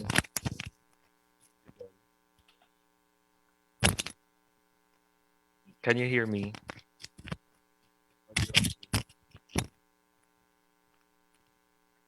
Yes Hello. po, marinig Hi, po. hello. Okay. So before I give my comments, can we all give a virtual round of applause to all our debaters for a job well done? Okay. Thank you for giving us a good show. Ayan. I can see a lot of reactions here in the Zoom meeting. So congratulations, debaters. So please take my comments today as constructive criticism. I'm going to enumerate the good points and the points to improve of all our debaters. Okay, so the motion was stated security cameras should be mandatorily installed in schools or in classrooms. Okay, for the Prime Minister of the government side, okay, strong points. She defined the key terms in the proposition well. So Miss Speaker, you did your job. Okay, I'm happy that all the technical specifics, all the assignments that the Prime Minister should be doing were all addressed. Okay, let me enumerate the points made by the Prime Minister. So their strategy, I think, the group strategy is to give all the strong points to the first speaker. Okay, sabi niya, first argument, for the safety and protection of the students, that's their key phrase. Second argument is for the safety of the teachers. Third argument, for emergency response. And fourth argument, for remote discipline. Okay, so she summarized the points. She gave good supporting details to support the arguments that they presented. In terms of necessity, she tried to make strong cases for each. Okay, maganda rin na gumamit siya ng buzzwords. So, for our part as judges, madali naming nailista. We were able to immediately latch on to the arguments because they were stated in a way that's easy to remember. Okay, I give you for your part. Okay, additional 1 point for the strong enumeration of necessity. One of the arguments, however, were destroyed later. I'll get onto that by the opposition leader. Okay, so summary of your performance. Okay, good defense during the interpellation. You use your buzzwords properly. Okay, and then in terms of tone and manner of debate, you look like a seasoned debater talaga. So good point for that. Okay, napunta tayo sa opposition leader. Okay. The opposition leader is also looks like a seasoned debater, okay, very articulate. Okay. However, I missed that part where you have to accept or reject the definition given by the Prime Minister. Okay. Probably you can just say something regarding, let's say, the locale that she proposed. Like, we heard her definition of mandatorily installing security cameras, but later on, you had an argument whether this should be installed inside classrooms, within hallways.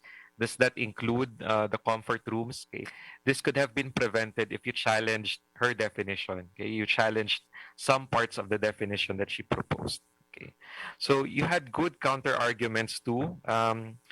I think you were able to destroy their first argument regarding the necessity. However, I was waiting for three other counter arguments that you could have laid the grounds for, especially for your deputy opposition leader.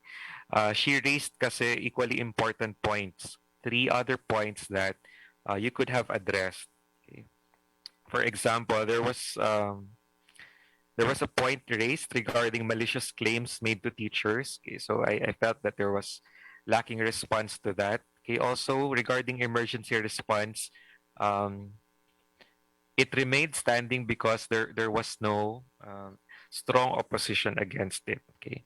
However, you shined in the interpellation. You were quick-witted. You are on defense mode. Okay, like you did raise a good point. Okay, I added an additional point when you said, aren't student leaders functioning? So um, you're trying to say that shouldn't we maximize personnel instead of investing in security cameras? Okay, so it's good that you added things like this. So that's a point for you. Okay, so let me proceed to the Deputy Prime Minister and the performance of the Deputy Opposition Leader. Okay.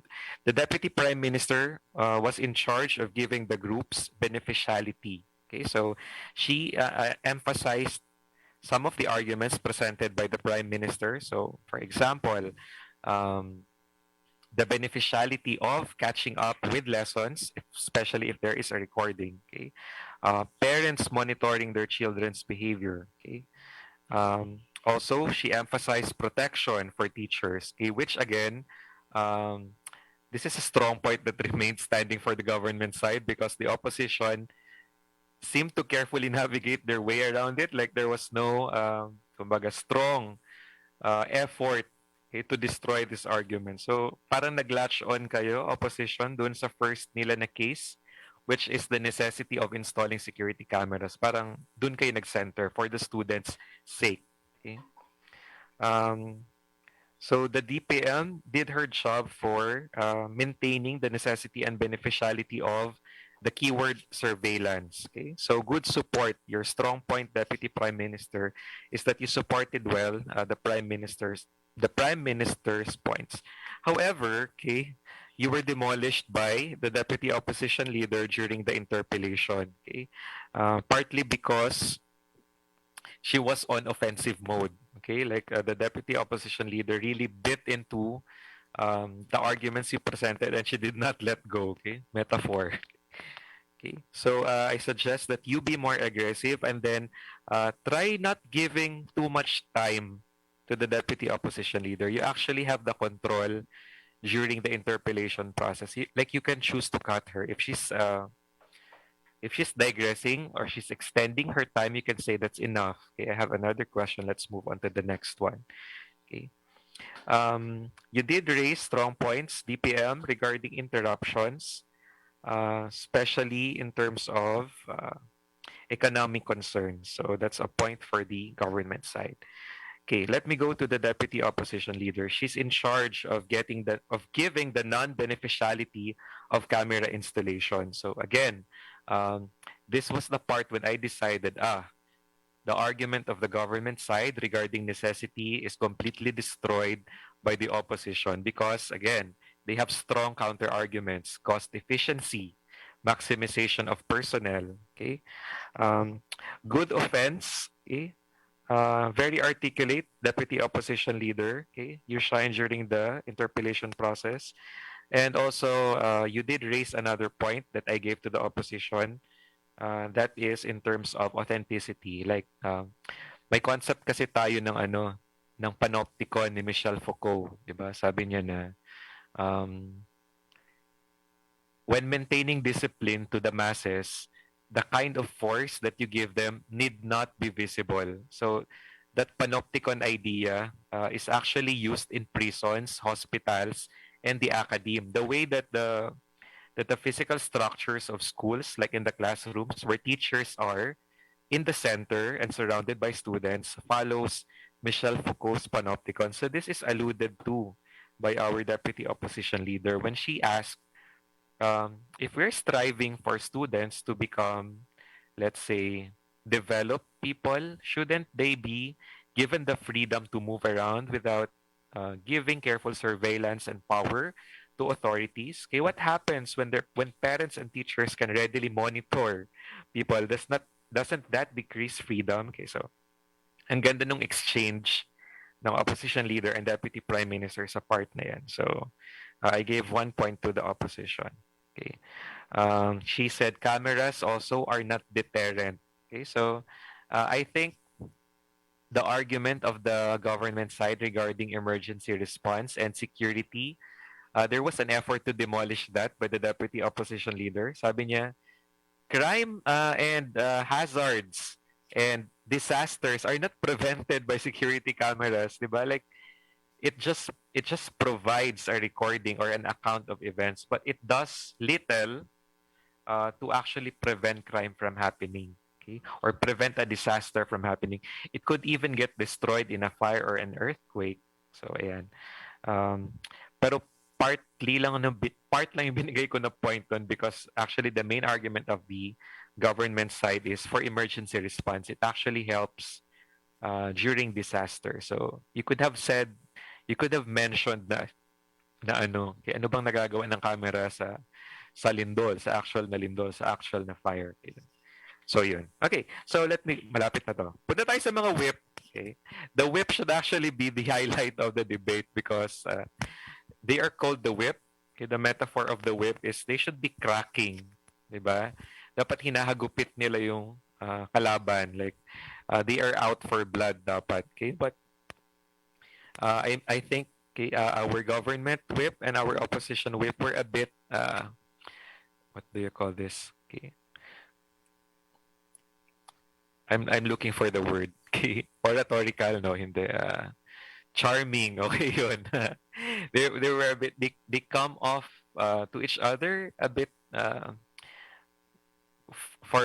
formal, okay, for lack of a better term. Ayan. So, I am looking forward na if in case you get to debate again, government whips, don't be afraid or don't be hesitant to go all out. Okay, so let me start with the government whip. So, she reiterated and explained the points of her previous two teammates. So, good point. Magandang support. Okay? It's also good that the government whip did not introduce new points. Tama yun. Kasi wala naman sa assignment niya na makipagdebate. Ang gagawin niya lang, she's going to recall the arguments previously presented and then destroy the counter-arguments heard from the opposition. So wala na dapat bago. Okay? I think she did that part well. However, halos walang part na pagde-demolish sa two other counter-arguments of the opposition. So parang medyo lacking lang doon sa type na yon. Okay? During the first part, the government whip sounded really authoritative. Kaya ang ganda ng tone ni Miss Government Whip. But later on, medyo nag-mellow na. So I hope that you can keep up that energy of looking as if you know everything. Okay? So actually, debaters debate does not really have to be 100% kumbaga, ano ba, based on content. It's also your manner of selling yourself. Like, even if you are just using anecdotal claims to support your arguments, you can sell it by saying, okay, your counter arguments are weak, okay? I previously said na ganito ganyan. My teammates previously emphasized that ganito ganyan. Yun, you can sell that out. Okay? Then, punta ako sa opposition whip. Okay. Am I correct in what I've heard that you substituted in the last second? Okay, if that is true, that's something to be commended. Okay, because you look prepared. Okay, so again, good points raised. Opposition whip, no new arguments presented. So good job. Okay. However, you should be referencing your teammates' counter arguments. You should have used buzzwords. So plus points sa government side for using key phrases. Opposition, you should have used counter arguments phrased in statements that could be easily recalled. Okay, dapat meron kayong buzzwords. For example, maganda yung point ninyo regarding where to get the funds. But there is no regular statement that represents that thought. Okay? Pwede nyo gamitin anti-poor. Diba? Kaya palagi nyo sinasabi yon, we can get the idea na, ito na yung ginagamit nila na catchphrase for saying that CCTV cameras are not cost efficient. Yan. Lagdagan nyo lang ng ganung pagbabuzzword. Okay, also opposition whip, good interpellation skills, very unrelenting. Ayan. So parang na-intimidate mo si government whip. Okay, maganda yung kanyang pasok na very authoritative. During the interpellation, you were really unrelenting with your questions. Ayan, you broke her poise, even if she did sound really well sa pagpe-present ng kanyang argument. So +1 for your questioning skills. Okay. So both whips overall suggestion need to take notes and refer to previous arguments. Your speeches are not actually made beforehand. Okay. If you want to strategize, you put someone in the government whip who has a good ear for arguments and who can come up with a good speech on the fly. Yan. Kasi habang pinapakinggan yung arguments ng kalaban, dun kayo nagpo-formulate ng magandang counter-arguments. So, yan. Use prompts, etc. And now, ang haba-haba na ng aking comments. And now, let me proceed to highlighting the strong points and the points to improve of both sides. For the government side, good arguments. 4 arguments were presented. 1 got demolished. Okay. 2 got partly demolished. 1 remained standing. Okay. You have a unified defense. You have a good strategy. Maganda ang flow. So in terms of technicalities, kayo yung nakafollow sa assignments. However, okay, walang mechanism. Ayun. So kung meron mang malaking point na bawas sa inyo, hindi na fulfill yung mechanism. Ano ba yung mechanism? How do you plan to make CCTV surveillance mandatory? What would be the procedure? Okay, so you could have said the government should allow or should allot funds to the Department of Education for the purchase of CCTV cameras, installation, monitoring, and anong tawag nyo doon sa management, kumbaga. Okay? There should be an agency created to oversee this. Ganon yung mga ganong klaseng mechanism. What will happen if schools do not follow? How can they be penalized? Yan. Dapat narinig natin yun. So, yun yung inyong lack. Also, medyo anecdotal lang inyong supporting details in terms of mga numbers and legitimate sources. Parang mas nahahatak ako ng opposition. Okay? And also, there needs to be an improvement in your reply speech. Okay, Prime Minister, please take note. You don't need to do that in the reply speech portion. Okay, follow the prompt of the opposition leader. She just highlighted why you won.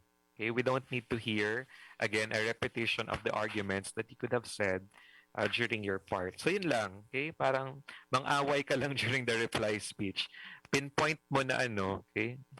The opposition did not present new cases. The opposition did not destroy our 2 arguments na ganito, ganyan. Okay, no more reading. Okay? Okay, pero ang strong point ng government side si Prime Minister talaga. She's a seasoned debater. Opposition naman, okay, plus points. Skilled ang interpellation. Debaters are all articulate and on an offense mode. Okay, parang lahat sila on offensive. Okay? Handa at kumbaga attack mode. Ayan. Okay? However, points to improve, you need to have kumbaga a solid statements for your counter arguments. Parang medyo all over the place lang yung mga ginagamit niyo na terms. Hindi siya tunog unified. Okay? Also, you did not accept or challenge the definition. Most of your arguments really revolved around non-necessity. So you could have challenged also the practicability by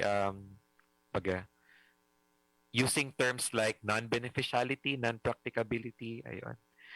No major counterpoint to teachers' malicious claims. No major counterpoint to emergency response. Okay? So, my task now, I think, is to announce the winner. This is not a unanimous decision. I won't also reveal the judge's standing. Okay?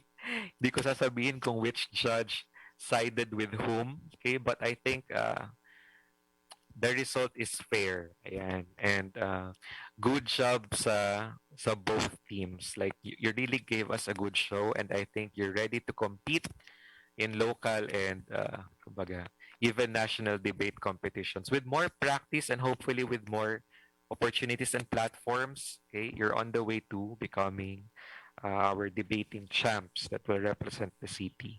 Okay, meron ako ditong table, okay, sa point system and also making use of the percentage, the criteria used by the committee.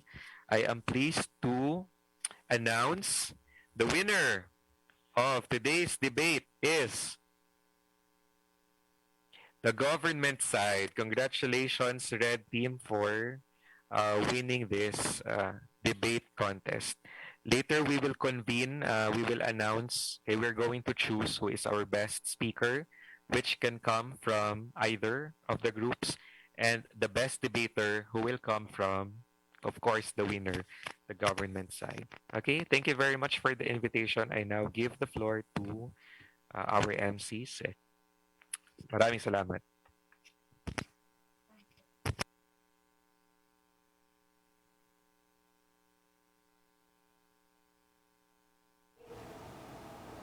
Thank you, Sir Eric. Thank you, Sir Eric.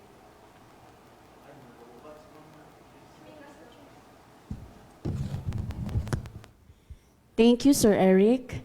May I request the Blue Division to please turn on your camera for the documentation, then followed by the Red Division.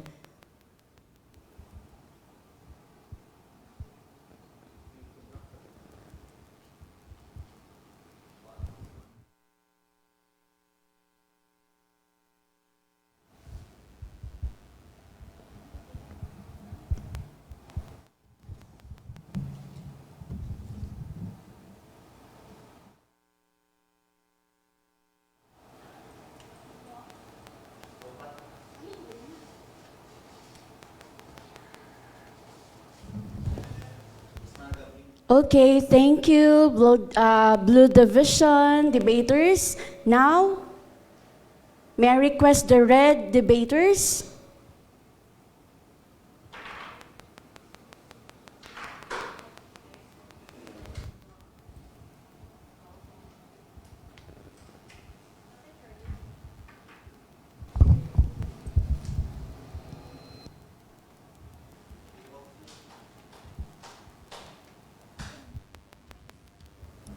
Okay, thank you and congratulations, Red and Blue Division.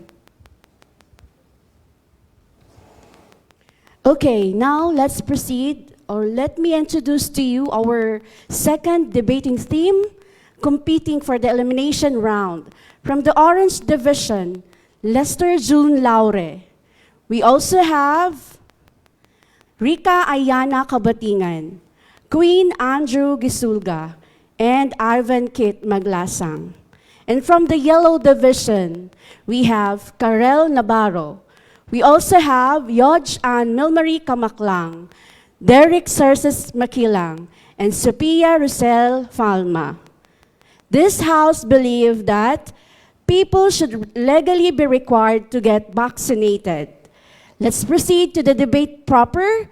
May call first from the government side, Lester June Laure, the Prime Minister, and we will proceed with the interpellation by the opposition leader.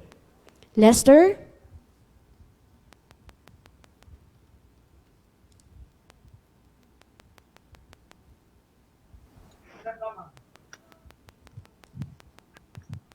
Good morning to the respected speaker, cautious timekeeper, honorable judge, members of the opposite team, and members of the floor. Before I put my case today, I would like to define today's motion. This House believes that the people of the Philippines should be legally required to get the vaccine. In this context, legalization means mandating actions or an authoritative command. In short, our motion today is defined as mandating people to have the vaccine as a legal command and process.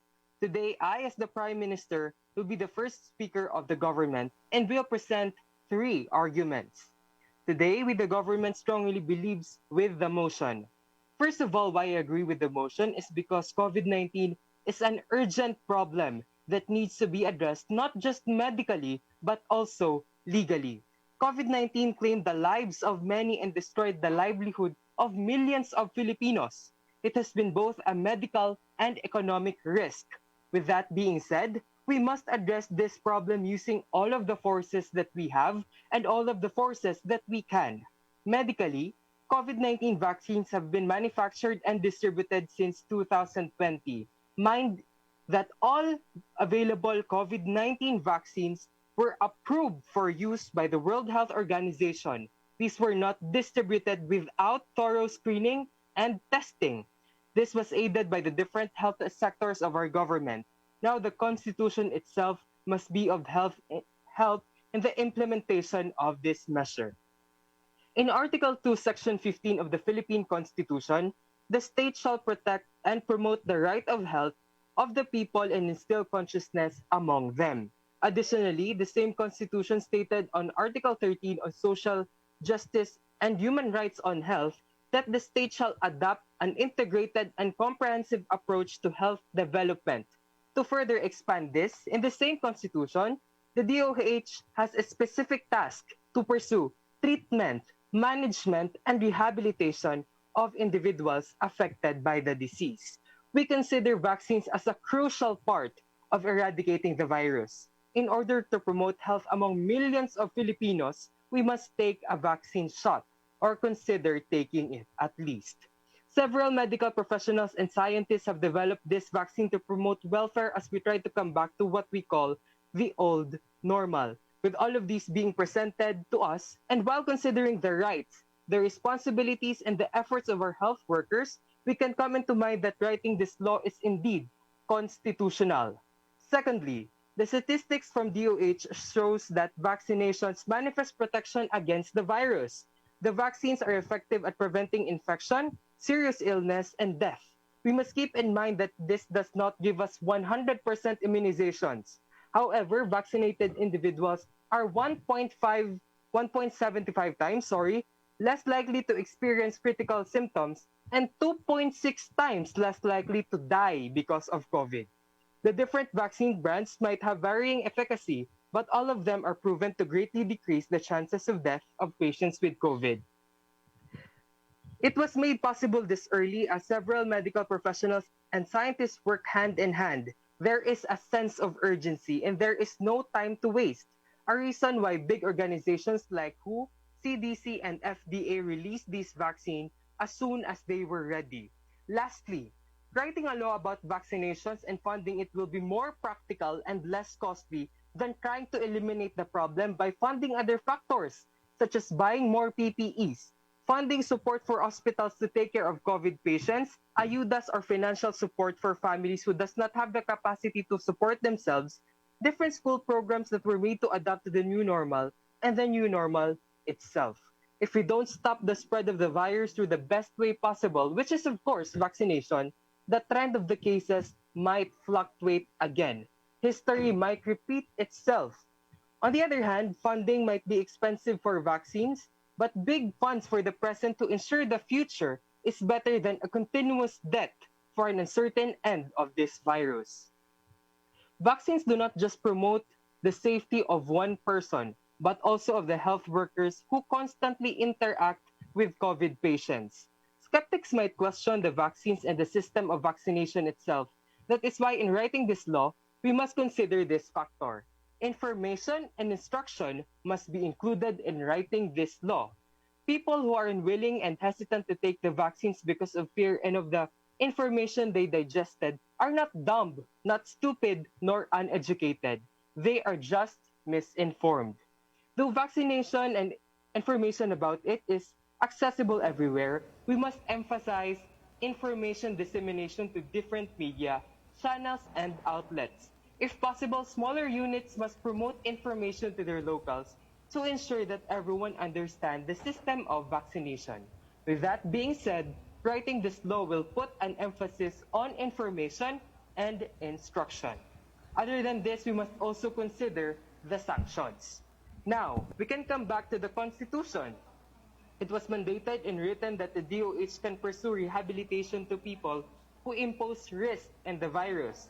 That law can now be applied in this case. Vaccination is indeed beneficial, and people must have this. With the force and the help of the Constitution, having these benefits are one step possible.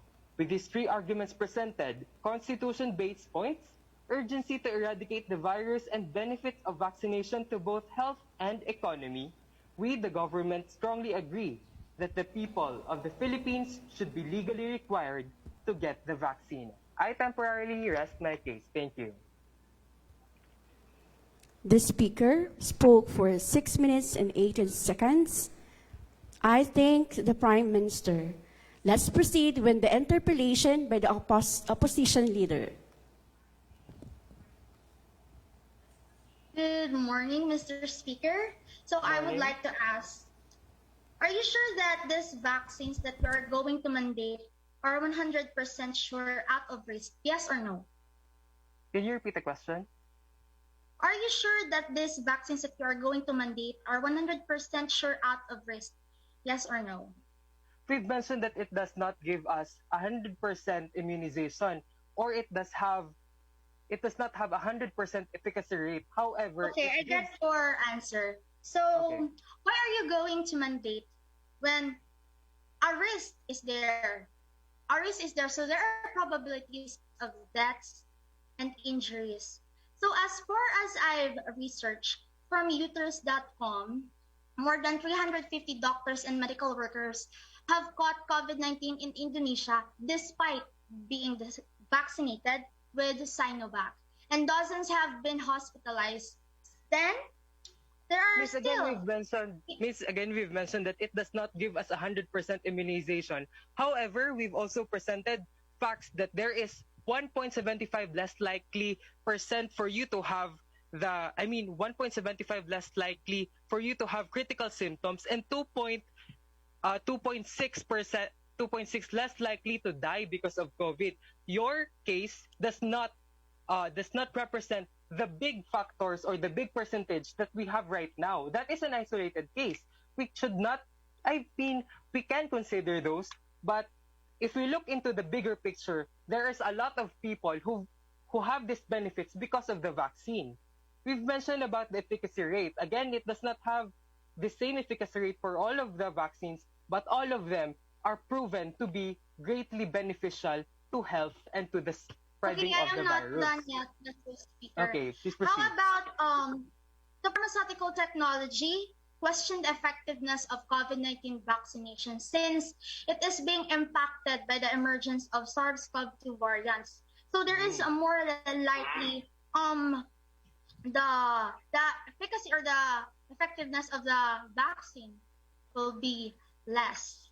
So you're telling me that it was abrupt, the vaccination, and the way it was made was very abrupt. How are you going to mandate when you are not sure, this is not 100% sure? How can we go Miss, again, we've mentioned about that the case you're presenting us does not give us a big picture about the evidences or the benefits of the people. There are more people who benefited because of the vaccine. If you're talking about it was abrupt, it was made abruptly, actually, Miss, coronavirus existed even before. And that was the reason why the scientists had a kickstart in making the vaccine. We have SARS and MERS-CoV back then, and there were already vaccines that were made for it. That is a head start and a benefit to the scientists. They are just designing new vaccines for this specific strain. Okay. How about, as you stated earlier, you have told that you are going to use force. Okay, you're going to use force. So, as a mandated or as a law, you're going to punish people if they are not going to follow. Is that true? In a way, yes. There are sanctions for that, Miss. We've mentioned that we have to rehabilitate people. Why? Because our concern is the safety of everyone, and not just those people who are in the smaller percentage. If we look in the bigger picture, there will be more people who is going to be risk if we don't have the vaccination available for them. If we don't have the vaccination mandated, there will be more people who are more prone and be in the risk of having having the virus.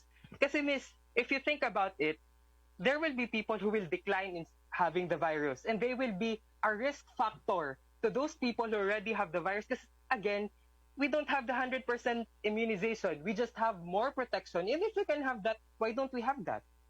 If it is possible for us to have that protection, why not? If this law is for our safety, we should mandate it, and I believe it should be that way. Though, miss, we've mentioned that there will be considerations because, again, there is fear for people. That is why we must include information dissemination for them to understand. Because, again, those people who are fearing the virus and the vaccination is because of misinformation. And in order for us to stop that misinformation, we must include right information that is based on facts and scientific research. Okay. Time is up. So we have also here. Okay, let's proceed with the constructive pitch of the opposition leader, Kirill Navarro. A pleasant morning to all honorable adjudicators, respected teachers, schoolmates, and my fellow competitors.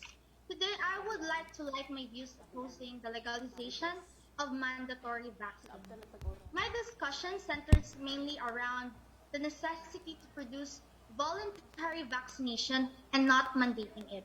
We, the opposition side, believe that forcing or mandating people to take the vaccine effectively removes their freedom of choice to their own health, and I am not certain that this is a path that any democratic government should take. First, people shouldn't be compelled to do something by the government that they think is wrong, as it could be seen as breach of their own free will, which is according to Article 2, Section 11 of the Constitution, which provides that the state must value and the dignity of every human person and guarantees full respect for human rights. The state has both a duty to respect, protect, and to fulfill this right to life. In considering this, the state has to balance them against each other proportionately. The absolute threshold in any such balancing exercise is the element of human respect and human dignity. Furthermore, Article 2, Section 15 of the Constitution also mandates that the state shall protect and promote the right to health of the people and instill health consciousness among them. Still, the importance of individuals' right to bodily integrity, which the government should be respect. These are reasonable and legitimate concerns, and for the government to override these people and their feelings would be undermining their freedom to make their own decisions about their life and their healthcare.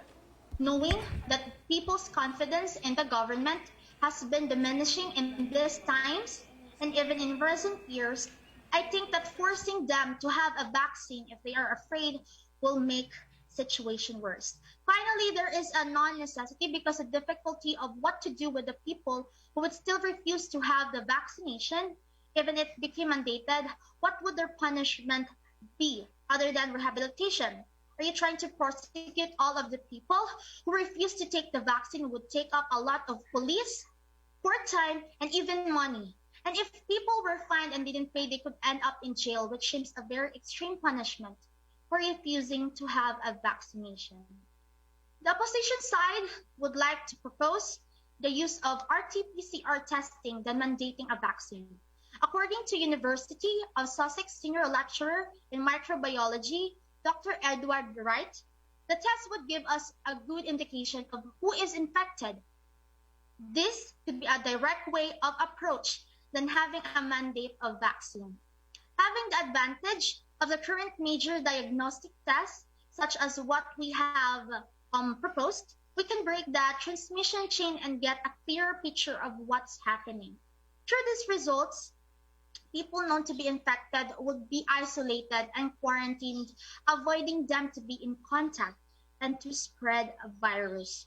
Also, instead of mandating the legalization to have the vaccine, it is much better if the government will work thorough on strengthening information campaigns that would likely help individuals to have information they needed. We believe that there is no need to mandate if people have the right data and informations, that will cause them to have voluntary vaccine. These reasons, ladies and gentlemen, makes evident that vaccine is not as a rule and that therefore it must be voluntary and not mandated. I now temporarily rest our case. Once again, good morning and thank you for listening. The speaker spoke for 4 minutes and 10 seconds. I thank the leader of opposition. Now let's proceed with the interpellation of the Prime Minister. Lester? You've presented many good points, so let's first about the freedom of choice. You've presented about that. So let me ask about you. Do you understand that there will be a fraction of people who will decline having the vaccines? Yes? Yes. Do you? So, do you understand that they might impose risk for themselves and to everyone that surrounds them? There are certain protocols. They could stay at home and such. But I ask you, do you understand that they might impose risk for themselves and for everyone that surrounds them? Because if we isolate ourselves in just our homes, our actions will be limited. Right? Do you understand again that they might impose risk for themselves and to everyone that surrounds them? Yes or no? No. Still, it is. Really? If you don't have the vaccine, the best protection, you said that we won't be a risk to other people. Am I right? Mind you, being vaccinated, this doesn't mean that they cannot be affected. There are certain studies. Okay. But there is a higher protection. Miss, there is a higher protection for people who are vaccinated. If you can have that, and you're telling us that if you're not vaccinated, you won't be a risk. Am I right? Please answer with a yes or no only. Yes. Okay. If so, what are other alternatives do you suggest to help the lessen of the spread of the virus and to lessen the possibility of having a crucial condition because of COVID? As I've said a while ago, RCPR tests could be good. Also, there are also other tests just like molecular testing, because those testing, tracking, tracing, and isolating quickly massively. Okay, thank you. We have those precautionary measures that we are doing right now. Wearing mask is one of those. Do you think that it did a very great job in reducing the virus, reducing the cases of the virus? Because as of the moment, up until the time the vaccine have been released, cases are still fluctuating exponentially. If that is your argument, don't you think we should have more protection, which is through the vaccine?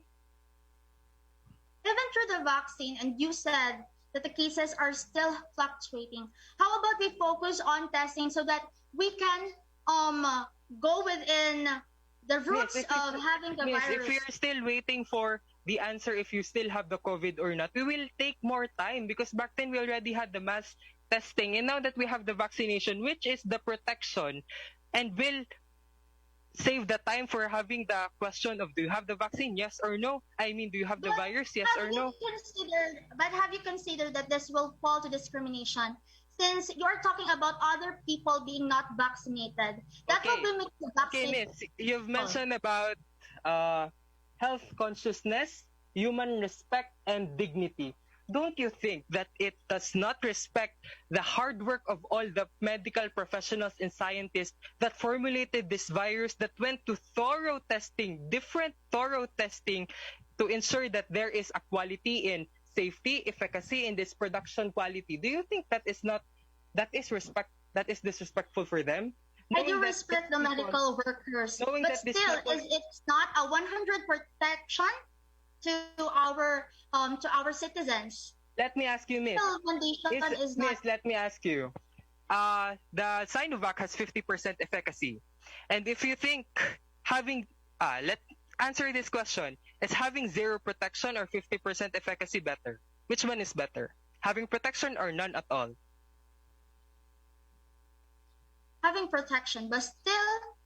Okay, you've answered it yourself. Having protection. Okay, so let's proceed with the next argument that you've mentioned, health consciousness. You've mentioned that we must have information dissemination. By this law, we'll also have that. As of the moment, we are already having this information presented to the public. However, the public is still hesitant to have this virus. They still have these questions, and in order for us to address those, writing this law will have that fear uh, demolished, because we will have this information dissemination to be emphasized. Don't you think that we are in aligned with this cause? And your cause is also our cause, since information health consciousness is your concern, and we that is our But still, concern I as do well. believe that the vaccine should not be mandated. It is because it have a risk, such as what I Debaters, have time heard. is up. Thank you, Lester and Karel. Now, let's call the Deputy Prime Minister, Rika Ayana Kabatingan, to further advance the argument of the government side. You have 3 minutes to 7, and the Deputy Leader of the Opposition, Huge Ann Milmarie Kamaklang, will follow with her interpellation. Rika? Good day, Maristas. Good day to our respected judges, my worthy opponents, faculty members, and audience. I, Rika Iana Escabatingan, hereby humbly express my thanks for your interest in the debate about mandating people to get COVID-19 vaccine. As previously stated, I am hereby standing for the motion, and if I have your permission, I would like to begin by saying that every religion in the world is praying to end the virus, and now the vaccine is one of the most effective and practical answer to our prayer. As the second speaker, I will state the benefits if the government requires the people to get COVID-19 vaccine. But before that, I would like to state what problems people would encounter if people are not mandated to get the COVID-19 vaccine. First, we would be required to get RT-PCR tests before, during, and after traveling to places. Second, the existing e-learning systems in use in education tend to cause reflection, isolation, and a lack of connection among students. Third, by the end of January this year, we now have 10.3 trillion debt. All of this was done to mitigate the problem of the virus and its effects. It could worsen if we don't make an action. And lastly, it could bring fear to people since our world is not healthy enough for us to ban outside our house. Here are the benefits. Number one, once fully vaccinated, people can start doing more. Now that the new coronavirus and the sickness it produces, COVID-19 virus, are spreading throughout communities in the Philippines and other nations, social distancing was a phrase used during the pandemic when many individuals stayed at home to help prevent the virus from spreading. If the government mandates the nation to get the COVID-19 vaccine, they can resume many activities that they did before the pandemic. We can finally bond with our friends, families, and our loved ones without getting scared to catch the virus. But still, following the protocol is a must. By legalizing the COVID-19 vaccine, we can finally continue our postponed trips due to the pandemic. We can go to the malls, and people can go to massless dates.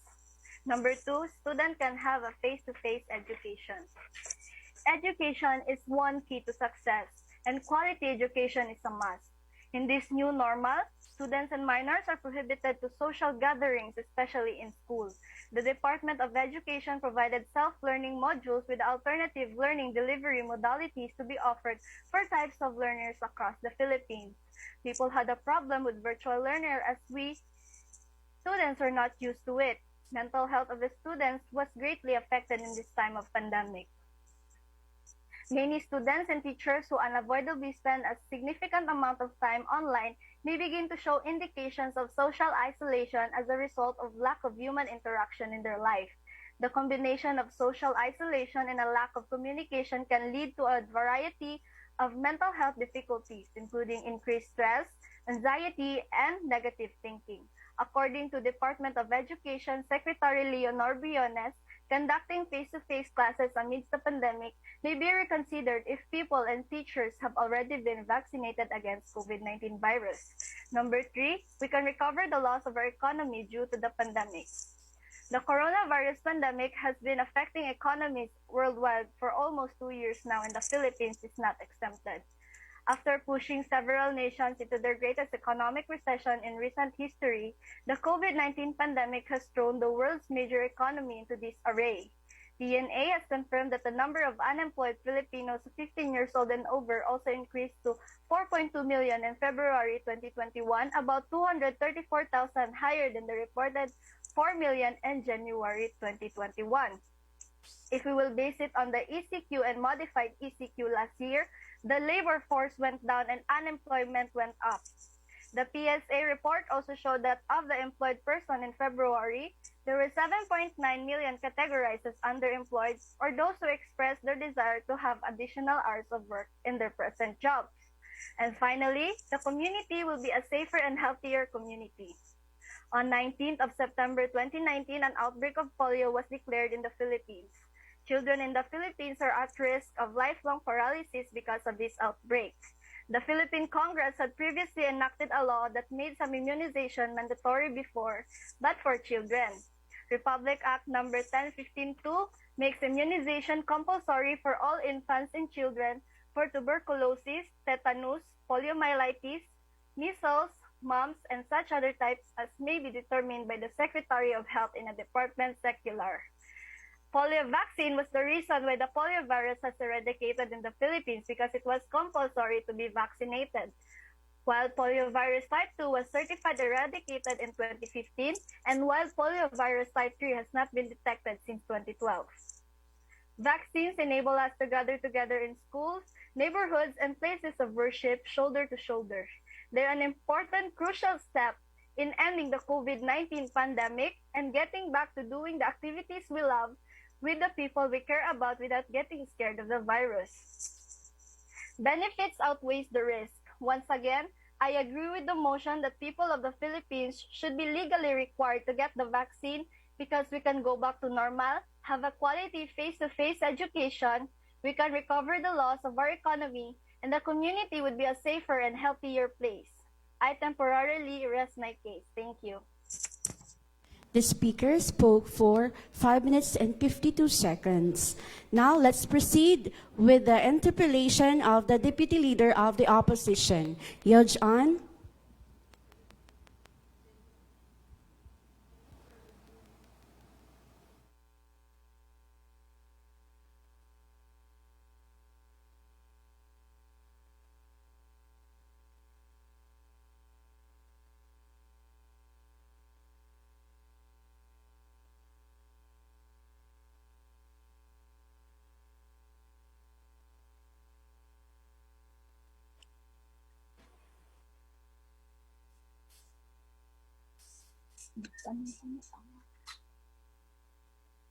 Vaccines are not proven safe for minors. Vaccines are not proven safe for people with health concerns. Vaccines pose serious threat to life. Over-dependence to vaccines that results to disregarding other health protocols. So my question is,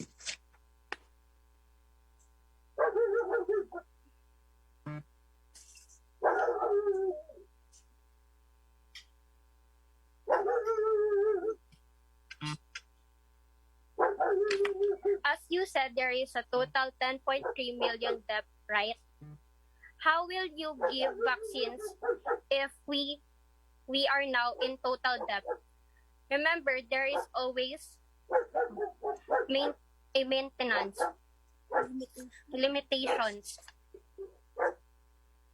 But according to the DOH, you cannot purchase COVID-19 vaccines from private or pharmacies. At present, only the government is duly authorized to procure and administer vaccines. Until a full market authorization is issued by the Philippine FDA, any COVID-19 vaccine should not be sold to the public. This means that the vaccines today are free.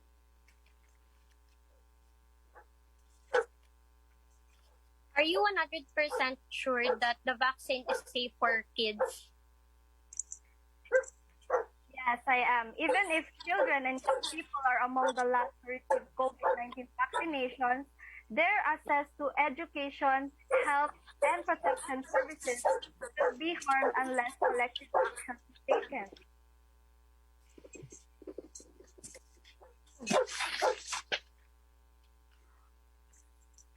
Are you aware about the undesirable side effects of COVID, like of the vaccination? Come again? Are you aware about the undesirable side effects of vaccination? Those undesirable side effects are normal when you get the COVID-19 vaccine, because your body is developing to protect yourself from COVID-19 virus.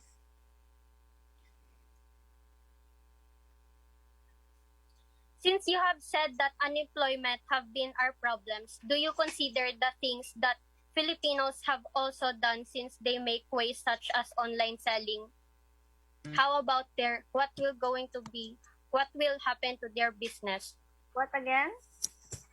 Since you have said that unemployment have been our problem, do you consider the things that Filipinos have also done since they make ways such as online selling? Actually, that's beyond our topic, Ms. Speaker. We are just talking about the legalization of vaccine and not about how the online seller will get through this pandemic. How can we recover the Philippine economy if we are already in debt before the start of this pandemic?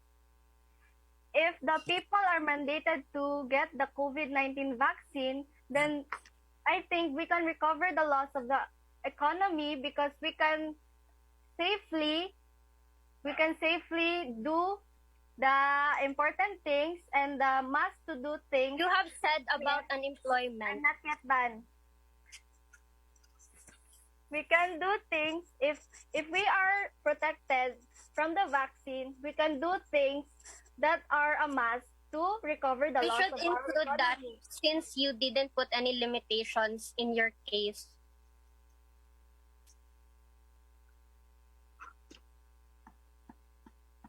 What? We should include that since you didn't put any limitation in your case. Okay, for online sellers, there is a lot of buyers naman, even if we have malls and the pandemic will end, there are still online businesses that does not suffer because the pandemic just ended. But when the pandemic ended, people could buy things at the mall, like you said, so they can bond together outside. What will happen? That is the problem of the business owner. They have to have strategies just for them Debaters, time is up. Now, let's proceed with the constructive speech of the Deputy Opposition Leader. You have 7 minutes to deliver your speech. Good morning, everyone. Let me start by opposing the legalization of COVID-19 vaccination. This pandemic has tested us. Even as they develop vaccines in record time, it still tested us repeatedly. There are several reasons why we shouldn't legalize the vaccination. First, the Philippines is among the third world countries, which means that the government does not have enough capabilities to afford mandatory vaccines to the entire country. Given our limited capacity to produce vaccines at first, the more urgent question now is, who will be prioritized in delivering new vaccines until it is broadly accessible to all? And by that time, the pandemic may actually be controlled to the degree that legalization of mandatory vaccines will not be needed. How will the government sustain itself if we still have enormous debt? Do you think our government will survive? Number two, people are traumatized by this pandemic. Do you think giving them vaccine that is not 100% effective and has harmful side effects can help? For example, the Dengvaxia vaccine that was an endemic in the Philippines which have become a controversy in year 2016. During this time, dengue could pose an increased risk of severe dengue illness for people who had never had the disease if they contracted the virus after being vaccinated. With this, we could simply apply that what happened in dengue vaccine could repeat in today's pandemic. Another example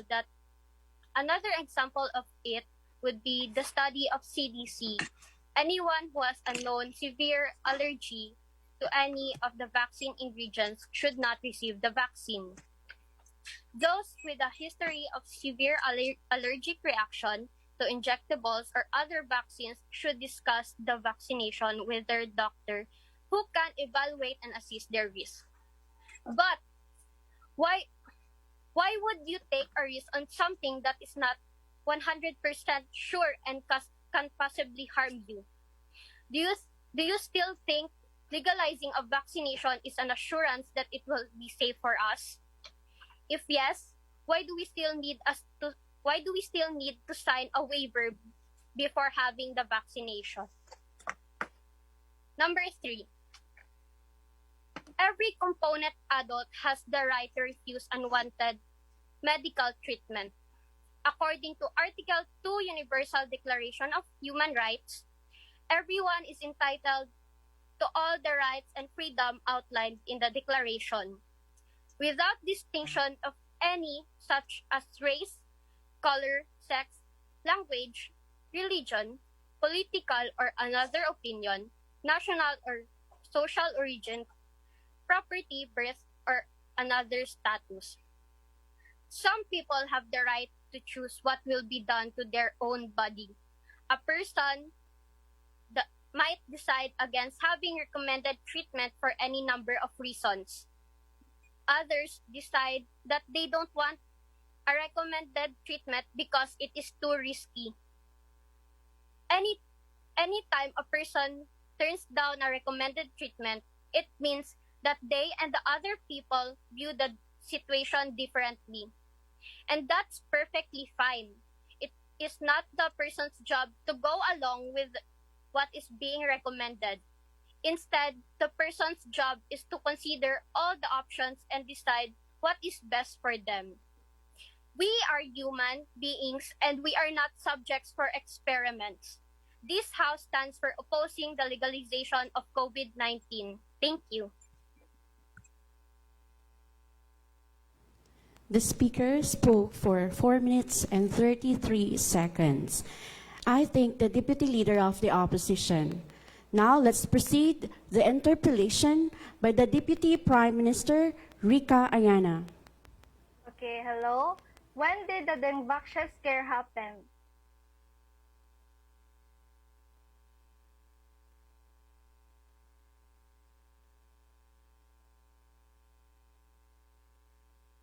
It happened around the year 2016. Yes, 2016. World Health Organization and US Food and Drug Administration did not approve the dengue vaccine until 2019. So how can you compare the COVID-19 vaccine with the dengue vaccine when in fact COVID-19 vaccines has underwent a lot of clinical trials? During this time, dengue could pose an increased risk of severe dengue illness for people who had never had the disease if they contracted the virus after being vaccinated. With this, we could simply apply that what happened in dengue could repeat in today's pandemic. But did the World Health Organization and US Food and Drug Administration approve the dengue vaccine during 2016 where the dengue scare happened? Yes or no?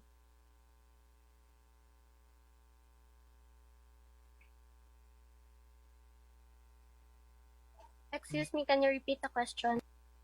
Did the World Health Organization and US Food and Drug Administration approve the dengue vaccine on the year 2016 when the dengue scare happened?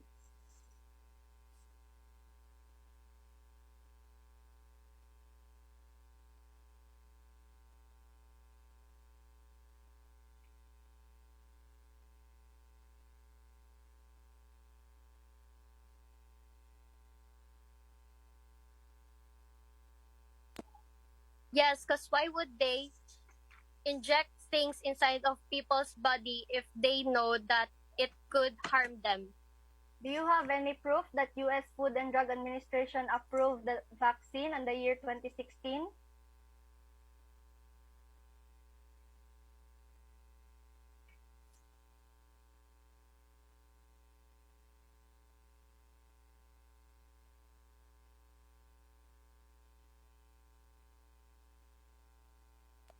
Yes, because it is stated to the news that time. Okay. World Health Organization and U.S. Food and Drug Administration approved the Dengvaxia vaccine on the year 2019. Do you have any proof?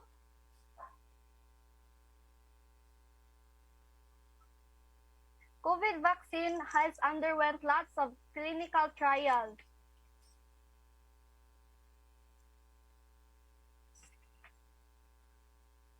And according to the CDC, Center for Disease Control and Prevention, COVID-19 vaccines were evaluated in tens of thousands of participants in clinical trials.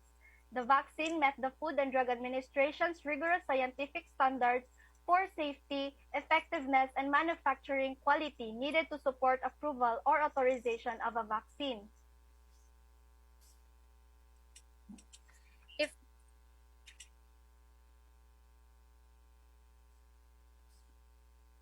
why is the vaccine still not 100% safe or effective?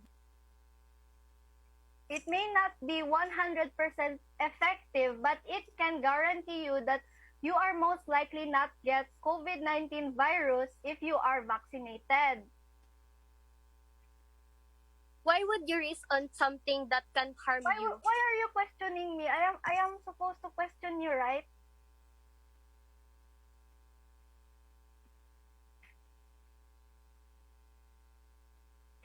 CDC takes that it wouldn't fit for the person having allergies. Yeah, that's why scientists today are still working for those who have allergies. They are finding an alternative way. They are still working, so why would you mandate the COVID vaccination?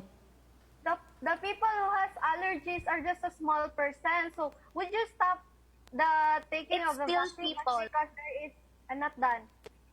Would you sacrifice the people who has no allergies? They will not take the COVID-19 vaccine because the They other have the people choice have to take allergies? Debaters, time is up. Thank you, Yoj-An and Rika. Now let's continue on the debate. Let's call the government whip, Queen Anju Gisulga, to deliver her speech. You have 7 minutes. To our honorable adjudicators, my teammates, our equally competent opponents, ladies and gentlemen, good morning. The topic of our debate, which we firmly uphold and believe, is that the people of the Philippines should be legally required to get the COVID-19 vaccine. We, the affirmative team, believe that this statement is true. Throughout the course of this debate, we have proven and demonstrated the importance, the necessity, the urgency, and the benefits of legalizing mandatory COVID-19 vaccination in the Philippines. The negative team has continuously and erroneously believed that COVID-19 vaccination should not be mandatory or legalized in the country because it is discriminating for the unvaccinated people. We stand our ground on the legalization of the vaccination of COVID-19 vaccine to the people, and no, it is not discriminating because if the law is passed, it shall have certain provisions for due process, exceptions, penalties, alternatives, and protection for all the people and the state. It only becomes discriminatory if there is a failure to make reasonable implementation of law without considering protection for both parties, the vaccinated and unvaccinated. But ladies and gentlemen, both the first speaker and the second speaker of our side have substantiated repeatedly and emphasized the coronavirus or the COVID-19 pandemic is both a medical and socio-economic problem. It has claimed billions of lives as it continues to plague the people, especially those unvaccinated. Legalizing COVID-19 vaccine and mandating every Filipinos to get a jab or inoculated will significantly decrease and lower the spread of the virus among people and community. Again, it is the most practical and legal measures the government could have to be able to protect the people. The government is given emergency powers to address this pandemic, to protect the people and ease the burden of our health workers. These emergency powers and mandatation implementations of preventive measures have been implemented when the pandemic started and even during its height, like lockdowns, isolations, testings, restrictions, closure of schools and business establishments, social distancing, wearing of face masks and face shields, and other health protocols just to mitigate, if not eradicate, coronavirus. But my dear ladies and gentlemen, it has not proven to be very effective measure as compared to having COVID-19 vaccination. Let me reiterate our stand in the mandating COVID-19 vaccination for the Filipino people. First, its implementation is constitutional.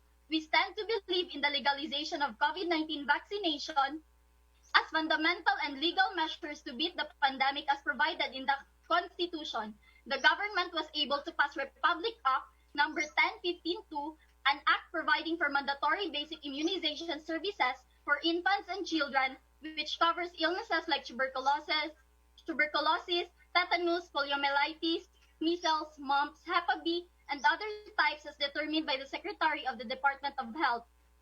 Same can be done to COVID-19 vaccines.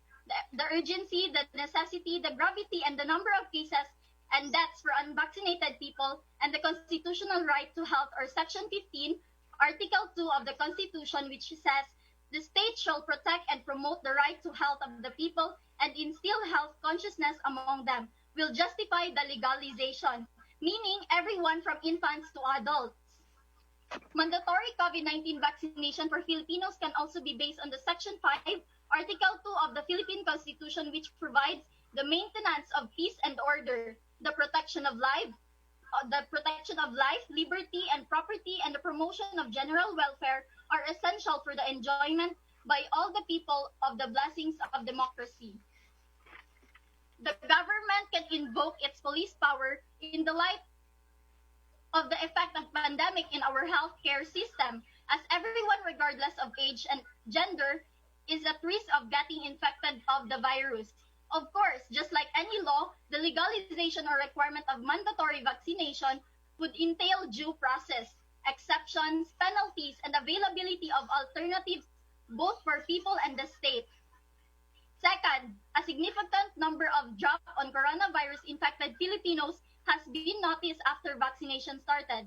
According to an article published on Outbreak News Today, dated October 4, 2021, the country has reported 2,593,399 cumulative COVID-19 cases and 38,768 deaths. But since vaccination has started, Metro Manila and the National Capital Region have recorded a 28% decrease on coronavirus positive cases. From September 27 to October 3, 2021, there were only 3,121 reported cases compared to the prior week, which has 4,320 cases. National cases had significantly dropped as well, from an average daily reported cases of 17,765. It lowered to 14,705 cases from September 27 to October 3, 2021. As compared to the number of cases from the prior week, and it's continuing to drop as more and more people are getting vaccinated.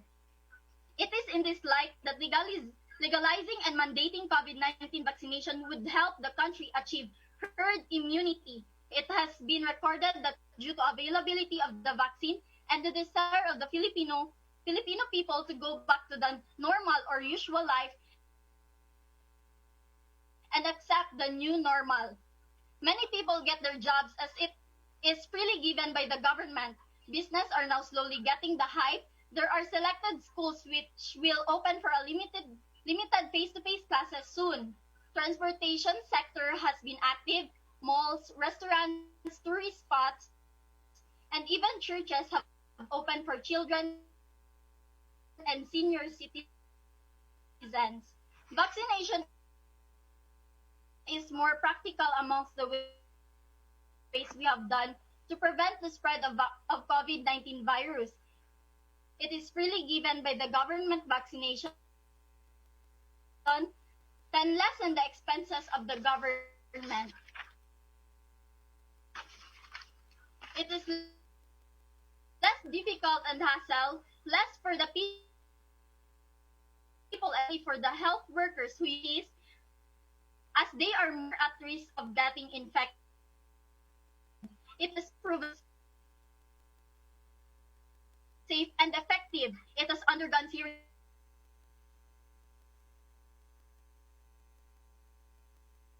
of testing for more than a decade because existed SARS or severe acute respiratory syndrome and Middle East respiratory syndrome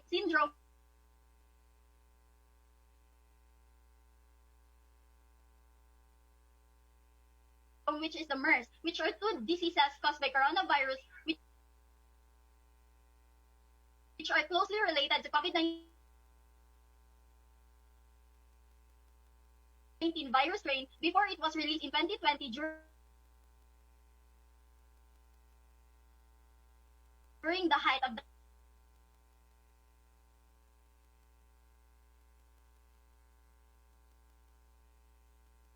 the pandemic. So the vaccine is not new at all. It was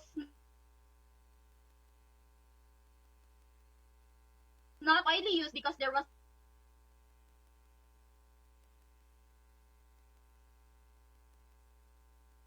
no necessity.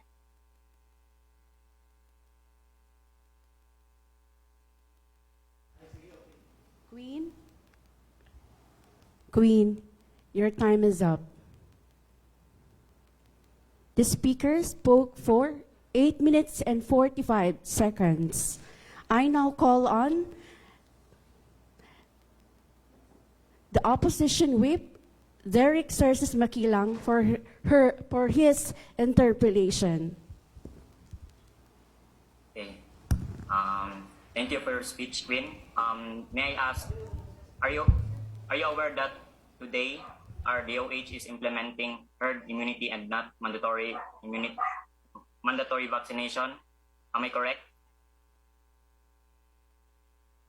Yes or no?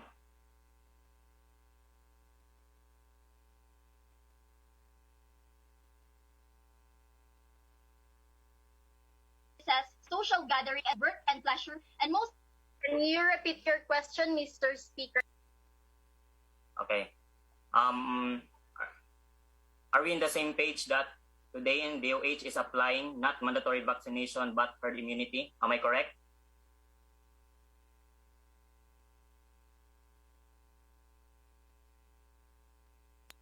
Yes, because of the vaccination process. Okay. So, next, are you aware that the number of deaths and confirmed cases nowadays is decreasing? Yes, because of the vaccination process and implementation by it. Okay. So it is not necessary then, because since the cases have lower even without the mandatory vaccination, we can still just go with the current program of DOH, is herd immunity instead of mandatory. Your time is up. Can you repeat your question, Mr. Speaker? The speaker spoke for 8 minutes and 45 seconds. Since you said that, since we agree on the part that the implementation of DOH nowadays is herd immunity and not mandatory vaccination, and you said yes, right? So mandatory vaccination will not be necessary because we have already seen the benefit or effects that can go with the current program of DOH instead of mandatory vaccination. Actually, Mr. Speaker, it is mandatory because if we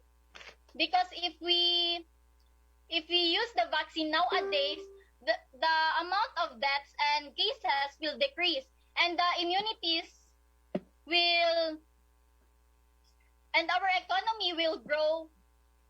Yes, that's it.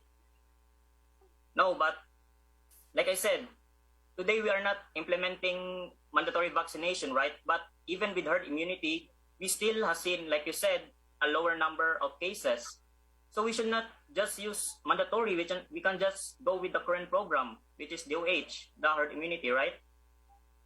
Actually, Mr. Speaker, it is for everyone and the healthcare of everyone. So we should legalize the vaccination because it is for everyone. Again, I will repeat, this is for everyone, for you, for me, and for everybody. Our government wants us to be healthy and to prevent more diseases, and it will, if we legalize the vaccination, it will help us to be safe in our community. Yes, but why should we go to that measure even though our current program has already its benefits? As I said earlier, the preventive measures that the government implemented, like social distancing, wearing of face masks, and the testings are not enough. So if we legalize the vaccination of COVID-19, it will be more safer for our community.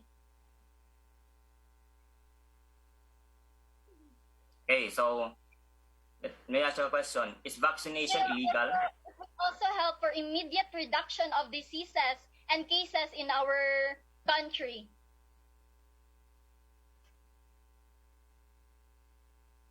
Okay, since we're in the subject of practicability, okay? Philippines is not a rich country, am I correct? Yes. Yes. So, even if mandatory vaccination for all is not necessary, which will cost more money, why should we go to that measure even if herd immunity is enough? But our second speaker stated earlier that the government have financial stability and they have finance to provide the vaccinations, and it is free for all people. So why not we should legalize it because it's free. It's for our health and our safety. No, because our country will suffer, not the people, but the country itself, because we're already... But, Mr. Speaker, as we all know, other countries are supporting us and giving Time us is free up. vaccines. Let's proceed on the constructive speech of the opposition whip. Derek, you have 7 minutes to deliver your speech.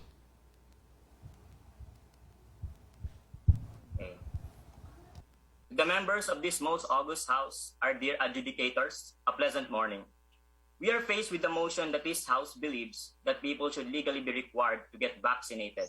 And we, on the opposition side, firmly believe that mandatory vaccination to all Filipinos, meaning 100% of the population, regardless of age, health condition, and preferences, is not necessary, not beneficial, and not practicable. The first speaker talked about the non-necessity of mandatory vaccination, which is our freedom of choice. The second speaker talked about the non-beneficiality of mandatory vaccination, which is the Philippines, of course, being a third world country, the controversy around it, and our human rights. As the third speaker, I am tasked to discuss the non-practicability of mandatory vaccination. First, mandatory vaccination of all Filipinos is unconstitutional. Mandatory vaccination violates specific provisions in the Constitution, the supreme law of the land.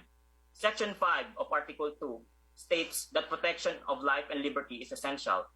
Section 11 of Article 3 states that the state value the dignity of every human person and guarantees full respect of human rights. Section 15 of Article 3 states that the state shall protect and promote the right to health of the people and instill health consciousness among them. Mandatory vaccination violates these three provisions which secure our right to life, liberty, health, and privacy. Even if the affirmative side said that the president has the constitutional rights to exercise police power, there are also limitations to it. If we look into the 1905 U.S. Supreme Court case of Jacobson v. Massachusetts, a Massachusetts law requiring smallpox adult vaccination and providing penalty for refusal, the Supreme Court states that although inherent, police power has limitations. It stressed that police power cannot be exercised arbitrarily and clearly held that necessity was the sole justification of the court's ruling. Is mandatory vaccination necessary? No. It is not. Our first speaker had already discussed truly is not necessity. It is not necessary because more people as of today wanted to get vaccinated. Hesitancy rate based on OCTA drops from 16% in February to 61% in October. This is due to availability of their preferred vaccine brands, as well as effectiveness of the vaccine to give protection as immunity from the virus, as well as experiencing no severe symptoms if contracted or positive. Also, if I may state, as per Department of Health Undersecretary Maria Rosario Vergere, it is recommended by the Strategic Advisory Group of Experts on Immunization of the World Health Organization that the vaccination should be purely voluntary because it is the right of the person to decide on his own whether he received or not received his vaccine, and his or their vaccine. Hence, mandatory vaccination is unconstitutional because it violates the Constitution, and though the government can invoke police power in lieu of human liberty, there is no necessity to justify it. Second, mandatory vaccination of all Filipinos is not feasible. According to the data of the United Nations, the population of Philippines as of November 26, 2021 is roughly around 111,619,756. The Department of Health estimates the average composite cost of around 1,300 per person for the vaccination program, which includes vaccine cost for 2 doses and its ancillaries. If we multiply the population to the cost, the government needs around 145.1 billion to sustain the mandatory vaccination. This amount is more than 50% of the proposed budget for 2022 COVID-19 pandemic response, which is only 240.7 billion. Added to that, same amount may cost for booster shots, which will be administered every 2 or 6 months, depending on vaccines received plus other costs of DOH programs such as health facilities, enhanced program, prevention and control of communicable diseases, assistance to indigent patients, and procurement and supply chain management service. I would like to emphasize that the 2022 proposed budget of 240.7 billion shall be sourced out from the international loans. How will the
There was a technical problem. The speaker spoke for 4 minutes. Now let's call on Government Whip for her interpellation. Queen.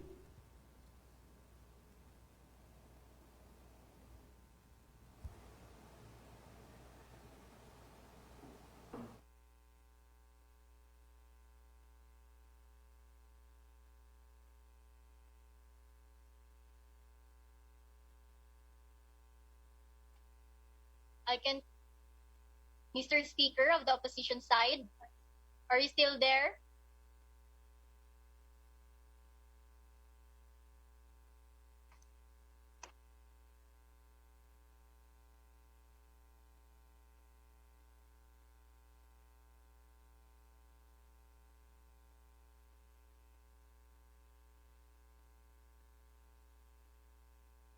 Excuse me, can I proceed with my interpellation?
Mr. Speaker, are you there?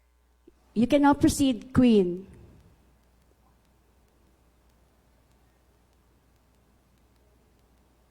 You have 3 minutes left. Okay. Answer your question. So you said that it is not necessary, but if we won't fund the vaccination, we might need to have more deaths from in our government. So I think it is necessary because do you agree that if we won't get vaccinated or get the vaccines to be legalized, the country will suffer more?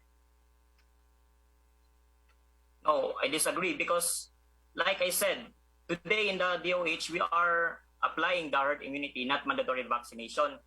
And there are many countries that have low COVID-19 rates that doesn't have mandatory vaccination, but instead the herd immunity. That is why we believe that herd immunity is the answer to combat the COVID-19 pandemic and not mandatory vaccination to all Filipinos. So, Mr. Speaker, do you have a deep mistrust in the Philippine government if they release of news about COVID vaccine? Come again? Sorry? Do you have a deep mistrust in the Philippine government release of news about COVID vaccine? About the information that they are releasing? No, of course, I trust it. So, do you not believe in the risk of coronavirus? That's why you don't want to legalize the vaccination? No, the reason I don't legalize the vaccination is because it is not practicable because of the debt in our country is in. That is why the mandatory vaccination for all Filipinos, meaning 100%, it's not feasible or it's not the correct way or the suggested way to go with it. You cited that Secretary Ujiri, her statement about voluntary vaccination is just an opinion, right?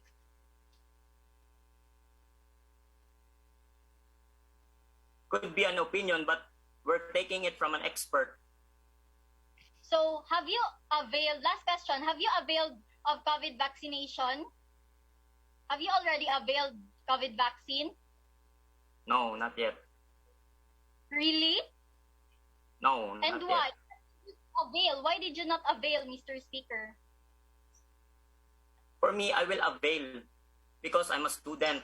Because the high-risk people should be the one prioritizing getting the vaccine. But I don't believe that all of us, meaning 100% of the Filipinos, should get the vaccine.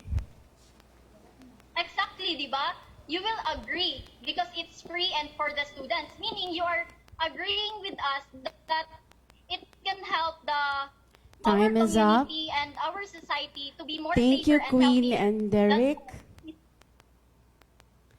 Before we will forward with the last part of the debate, we will have a break.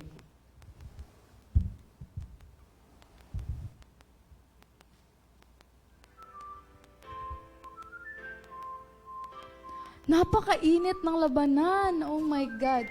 Anong masasabi mo, partner? Ang masasabi ko lang naman ay tinali ko na yung buhok ko kasi nasali rin ako sa pagka-stress ng ating mga debaters. Yes. So, kayo mga Marista, anong masasabi nyo sa napakainit na labanan kanina? Comment down below. Ayan, hindi pa rin natigil ang ating mga shoutout. Meron dito from Red Division, Crystal Eliza Ngalatan.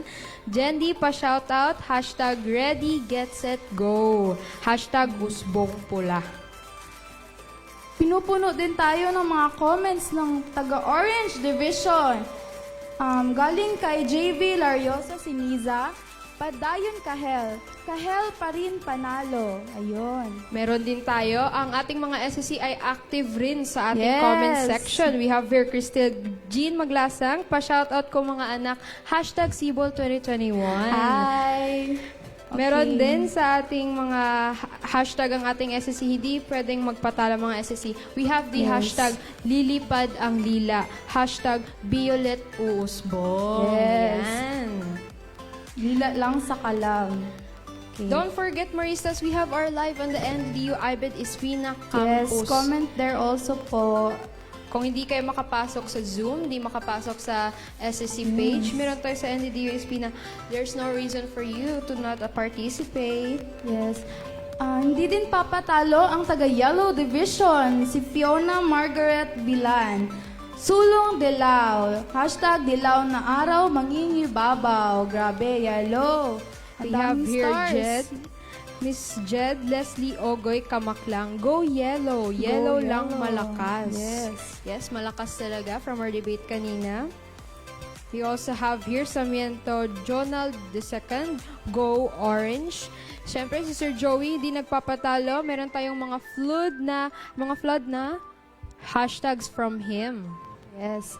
We also have Erica Ayuda, Sinag Dilaw, Shine Yellow. Yes. Meron tayong mga comments from our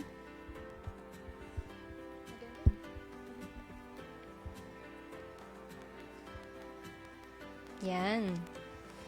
Ano pa? Meron pa bang mga active comments? ang ating orange sa NDDU-IBED Espina na live?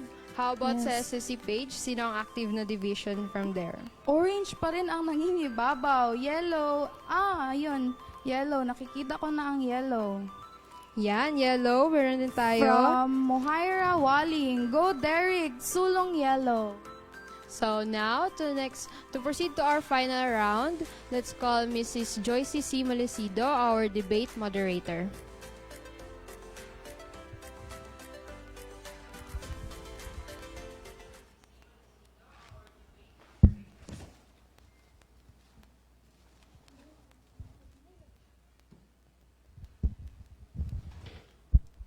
Good morning.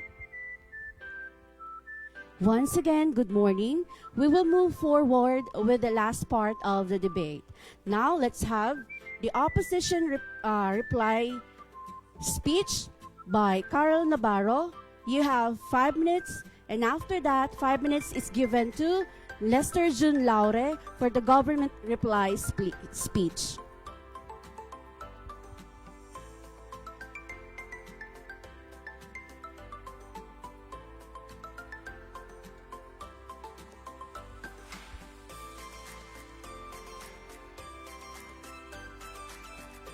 Karel?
Karel, you may now proceed with your opposition reply speech.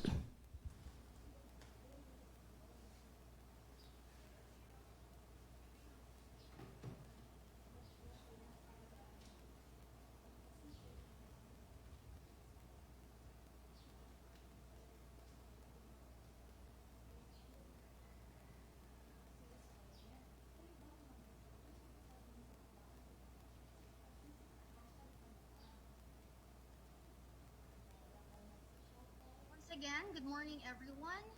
So our stand wins because we believe that we are able to maximize the thought of balancing healthcare of the citizen and respect to the rights and choices of their own well-being.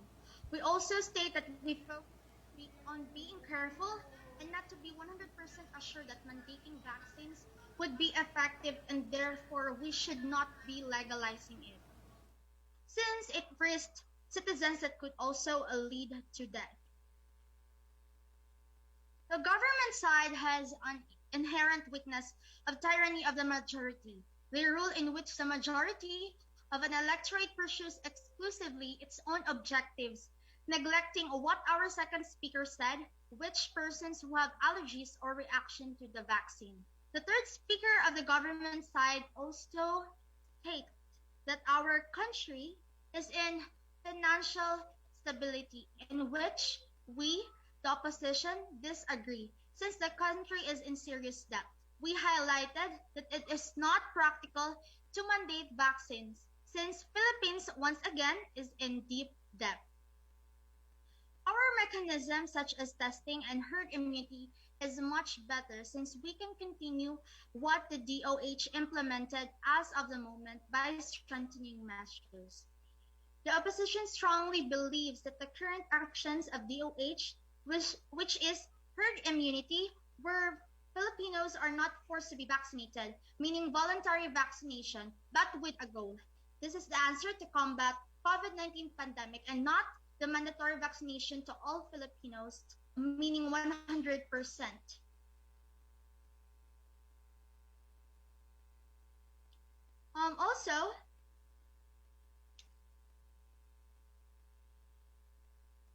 Also, we believe, and still we firmly believe, that mandate of vaccine should not be legalized, and we say yes to voluntary vaccine.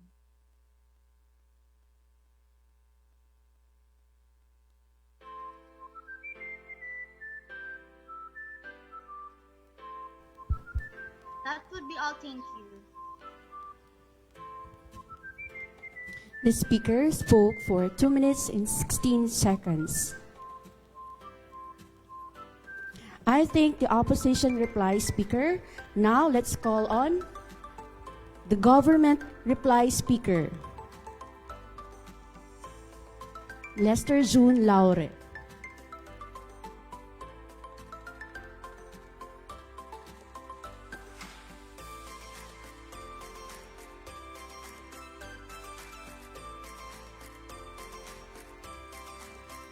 Lester. Once again, good morning to every one of us here. I stand here to give a reply and final speech that addresses why we, the government side, presented stronger evidences and arguments. Today's motion states that this House believes that the people of the Philippines should be legally required to get the vaccine. We, the government side, presented 6 arguments in which 3 are supporting details. These arguments talk about the benefits of this law and why vaccination and its legalization should be constitutionalized. First, we presented constitution-based facts that indicate the rights and responsibilities of the state to promote the right to health of the people and instill health consciousness among us. Laws are made because of an emerging or an urgent problem that must be addressed, and that is where COVID-19 falls, an urgent problem. Additionally, we expanded this with another law that indicates that the state has a specific task to pursue treatment, management, and rehabilitation of individuals affected by the disease. This mandate was later on used as a basis for the sanction of the law. Second, we provided statistics from trusted authorities like DOH that manifest the benefits of the vaccines. Though these COVID-19 vaccines have differentiated efficacy rates, all of them are proven to be beneficial to our body. Vaccinated individuals are 1.75 times less likely to experience critical symptoms and 2.6 times less likely to die because of COVID. This strong statistical data only shows how beneficial having a vaccine is. Lastly, we presented the practical effects of the law. Having this law will fund the vaccination. At first, it might be costly, but it is better as it ensures the future. It is better than continuous debt that has an uncertain end. The second speaker then presented 3 supporting details. Once fully vaccinated, people can start doing more, students can have a face-to-face education, and we can recover from the loss of our economy. These arguments were not strongly opposed by the opposition side as they only mentioned about these points. First is freedom of choice, wherein people who will say no to vaccine will become a risk to other people. Even Ms. Prime Minister said this. RT-PCR tests and other precautionary measures that already exist. This might not be enough as cases still fluctuate exponentially. Government distrust but they used constitution which was formulated by the government to give their points. Vaccines does not have 100% immunizations. But even Miss Prime Minister agreed that having vaccinations is better than having none. Dengvaxia issue, even when Dengvaxia wasn't approved before its vaccination in the Philippines. Their deputy opposition leader did not have any proof about the approval of Dengvaxia done by World Health Organization, yet she claimed she did have one. Considering the safety of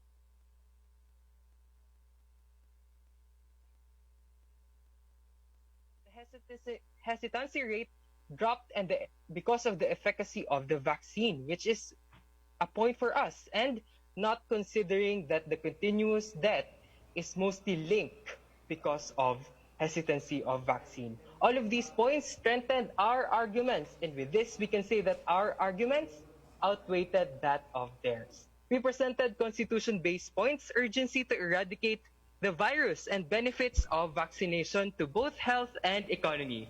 With these points, we government strongly agree that the people of the Philippines should be legally required to get the vaccine. That would be all, and we, the government side, rest our case. Thank you so much.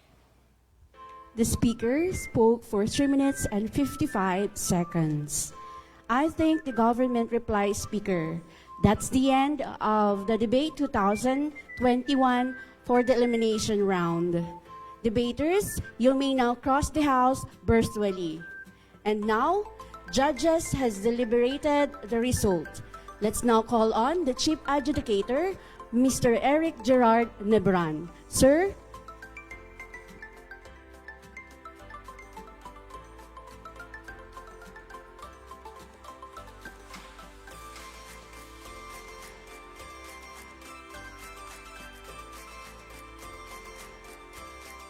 Debaters, may we now cross the house virtually? Let's now hear from the Chief Adjudicator, Mr. Eric Gerard Nebran. Hi everyone. Virtual claps for the debaters, please. Congratulations for a good show. Good show. I-click nyo naman dyan yung virtual claps. Ayan. Okay, so I'll now be giving my comments for our debaters as well as points to improve, and also I'll explain how we did the point system. Kasi sobrang ganda ng laban, dikit na dikit. Okay? I have to explain our reason, or the adjudicator's reason for choosing the winner. Okay, so if kanina during the first round, may konting clash, the eventual winner was chosen over content and technicalities. I think ganun din ang nangyari dito. Like, our eventual winner also won because of technicality. So let me break this down. Okay, let's start with the Prime Minister. Ayan. The Prime Minister is very articulate. Kaya ang ganda na pagka-handle niya ng kanyang speech. Maganda ang tone. Okay? He sounds very convincing. Nandito sa notes ko, magaling siyang mang-gaslight. If you know what gaslighting means, our Prime Minister is very good in doing that. Okay? He is using the argument ng good intentions. Like, you will often hear him use terms like, this is what the majority needs. Okay? This is good because this is the right and best possible way. Di ba? When we have politicians like that, when you hear people talk like that with that kind of urgency and appealing to the idea that what's good for the nakararami is also good for the minority, like we tend to believe them easily. Okay? So ayan, he presented several good points too. Kaso, I hope that future debaters would take note of this. Wala kayong ginagamit na mga kung sa composition writing pa main idea. Okay? We should be hearing a consistent barrage of main points. Okay? Because without that, your speeches will sound like you are broadcasting. But for example, you just have to keep on repeating a certain line of thought. Halimbawa, paiba-iba yung gamit nyo regarding constitutionality that could have been phrased in a much easier, less complicated way. Halimbawa, ano ba? Okay, I can't even think about that. Okay. getting vaccinations is good for getting vaccinations does not violate free will. Parang ganun, parang diretso. Getting vaccinations kasi is constitutional, para ang hirap niyang i-digest for let's say a casual listener. Okay, but naitawid naman yung main point niya na yun. So yan. The Prime Minister also shown during the interpellation. Okay, you sound better if your delivery is not rehearsed, kumbaga, because if there is a negative point, I think that I could give to you, it's the flow of your speech, kasi it lacks what is required of a prime minister. Okay, it sounds a little bit too oratorical.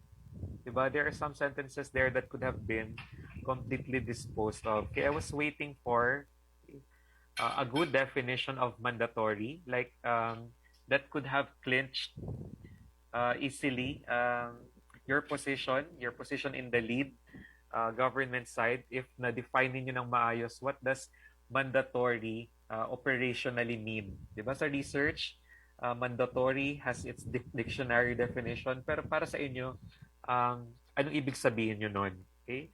Kailangan pang i-bring up ng opposition yung idea of penalties na dapat nabigay na yun ng Prime Minister. Like, if mandatory vaccination will be imposed to the Filipinos, what are the grounds if, let's say, someone does not want to do it, let's say based on religious or medical grounds? Okay, that could have been laid out in the definition of terms. Okay, also, katulad ng comment ko kanina sa previous group who debated, hindi litaw yung mechanism. Okay, the Prime Minister keeps on teasing about the mechanism. Meron siyang mga introductory statements like how it should be what do you call this, implemented on a national level, but the plans were not laid out carefully. Okay, where to get the funding. Sinabi nyo that the police force could be, kayo ba yung may sabi doon? Okay, like the police force could be tapped, okay, but there is no, let's say, operational procedure on how to do it. Okay, no penalties, no specific details on its implementation. Okay, however, strong points were raised. Kumbaga, kung sa defense pa to, binakod niyo ng mabuti yung government side. Okay. Okay, let me go to the opposition leader. Okay. During the interpellation, ang ganda ng clash. Okay, ang ganda ng palitan. Okay, kaya ko pala nilagay dito na magaling mang-gaslight si Prime Minister, kasi he cornered the opposition leader during the interpellation. Yes, the opposition leader stood her ground, but very unrelenting yung force ni Prime Minister. Okay. For her part, the opposition leader did raise a very good question, okay, which paved the ground for her counter-argument. Sabi niya, should we punish people with force if they do not agree to be mandatorily vaccinated? Okay, ang ganda nung opening statement niya na yon. Okay, that goes to show that the mechanism provided by the Prime Minister was lacking. Kasi parang hindi niya sinabi doon ano yung penalty. Okay, so the opposition leader emphasized that having mandatory vaccinations violate the idea of a democracy, and we're living in a democratic country. So parang nawawala yung idea of agency, okay, or consent. Okay? Walang, in her words, bodily respect. There should be free will, freedom of choice, etc. Okay? Magaganda yung points, pero again, walang main idea. Kailangan natin ng buzzword. Kailangan natin ng statement that represents that. Okay, so you could have just lashed onto the idea of bodily respect or freedom of choice. Okay, so for her part, the opposition leader, good speech, well written. You pointed out the fallacy of the good for all. Kasi yan yung ginagamit ni Prime Minister na reasoning na what's good for all is good for everybody. So you pointed out na, what about exceptions? Are you removing the idea of individualized circumstances? Okay. So, good point. However, sana opposition leader, yung time na yun, nag-sow ka na rin ng seeds for your deputy opposition leader to kumbaga reflect on and support later. Kasi parang nag-focus ka sa pag-destroy ng argument main argument na constitutionality, halos wala ng, kumbaga, wala ng open way for your deputy opposition leader to, kumbaga, to attack during her time. Okay. So punta tayo ngayon sa our deputy speakers. Okay. Deputy Prime Minister, good supporting details, and I also like her tone. Ano lang, hindi ganun ka on offense si Deputy Prime Minister, pero ang ganda ng kanya method of intimidation. like she speaks with authority, and then when she springs to kill, parang nakakawala ng composure agad. Okay. So the speech, however, needs improvement. Again, walang main points. Like, it was just a long-winded listening to you enumerating ideas. We fail to see how it connects solidly to what your Prime Minister said beforehand. So how do you improve that? Mag-meeting kayo as a team, and then you identify ano yung gagamitin natin na kumbaga repetitive statements. Okay, actually in the real world, if you're going to sa mga professional debate competitions, you barely have time to research data. So ang ginagawa lang talaga ng mga debaters, they just write on a piece of paper 3 statements, kumbaga 3 arguments, yun lang, and then they just keep on repeating that. Okay, so Deputy Prime Minister, dapat ang naririnig namin sa'yo kanina, you said earlier, our Prime Minister said that mandatory vaccination is constitutional. Earlier, our Prime Minister said that getting mandatory vaccinations will save our economy. Okay, yun lang, paulit-ulit mong sasabihin yung ganong klaseng arguments. Okay. Another good point for the Deputy Prime Minister is that she's scientifically sound. So kitang-kita sa kanyang interpellation kanina, whenever there are questions related to, let's say, efficacy ng vaccine or ideas regarding mandatory vaccination, she doesn't even have to look at her notes. She can explain and stand her ground quite well. So that's the mark of someone who came to this debate prepared. Okay. Also, ang ganda niyang mag-direct na interpellation, like every time nagre-resort sa deputy opposition leader ng whataboutism. Okay, alam niyo yung whataboutism. When you don't want to focus on an argument, you just rely on saying, what about this? What about that? Okay. So ang galing ng pag-a-address niya ni Deputy Prime Minister. Ang ginagawa niya, sinasabi niya, we're not talking about that. We're talking about this. So can we go back to this? Okay, very skilled. Okay. Also, during the interpellation round, the Deputy Prime Minister managed to make the Deputy Opposition Leader look a bit unconvincing because of her round of questioning. So yung technique niya, very casual lang na pagsa-statement, and then later on, magnanaro siya doon sa, let's say, isang fact na sinabi ni Deputy Opposition Leader. Didn't you just say na ganito, ganyan? Why are you saying this now? Yan. So, magaling si DPM sa part na yan. Okay. For her part, the Deputy Opposition Leader naman, okay, from the opposition, used good supporting details. Kita mo yung parang connect niya sa kanyang opposition leader kanina. Like, may konting buzzwords, may supporting details na maayos, and ang strategy niya is, kung meron mang naiwang argument na hindi, kunwari, hindi nabigyan ng magandang supporting detail ni opposition leader kanina, she's there to kumbaga, cover the cracks. Okay, so maganda ang, kumbaga, kung Mobile Legends pa ito, ang support ni Deputy Opposition Leader. Okay, also good that you were not easily intimidated during the interpellation. Kahit magaling sa barrage of questions si Deputy Prime Minister, chill ka lang. Okay, and there was this one time that the Deputy Prime Minister lost her composure because you managed to turn the tables. Okay? Di ba nagsabi si Deputy Prime Minister kanina, why are you questioning me? It's my turn to question you. Okay? So maganda yon kasi you managed to turn the tables on her. Even if it was her turn to question, parang nandun yung sympathy ng tao sa'yo kasi ikaw yung nang-aagaw, kumbaga, ng spotlight. So that's a point for the Deputy Opposition Leader during the interpellation round. Okay, and then punta ako sa mga whips natin. Okay, I'd like to commend our 2 whips kasi this is what whipping should really be like. 'Di ba? Parang nakita nyo talaga yung metaphor of hagupit. Okay? So both whips performed well. They did not present new ideas, new arguments. Walang ganon. Ang ginawa lang nila, they referred to what were previously mentioned. Okay? And they built upon those arguments. Okay? Kasi technicality speaking, technical-wise, ang mga whips, wala silang dapat na bagong idagdag sa table. They shouldn't be laying out new ideas. What they do is just listen in on the arguments presented by the constructive speeches during the battle.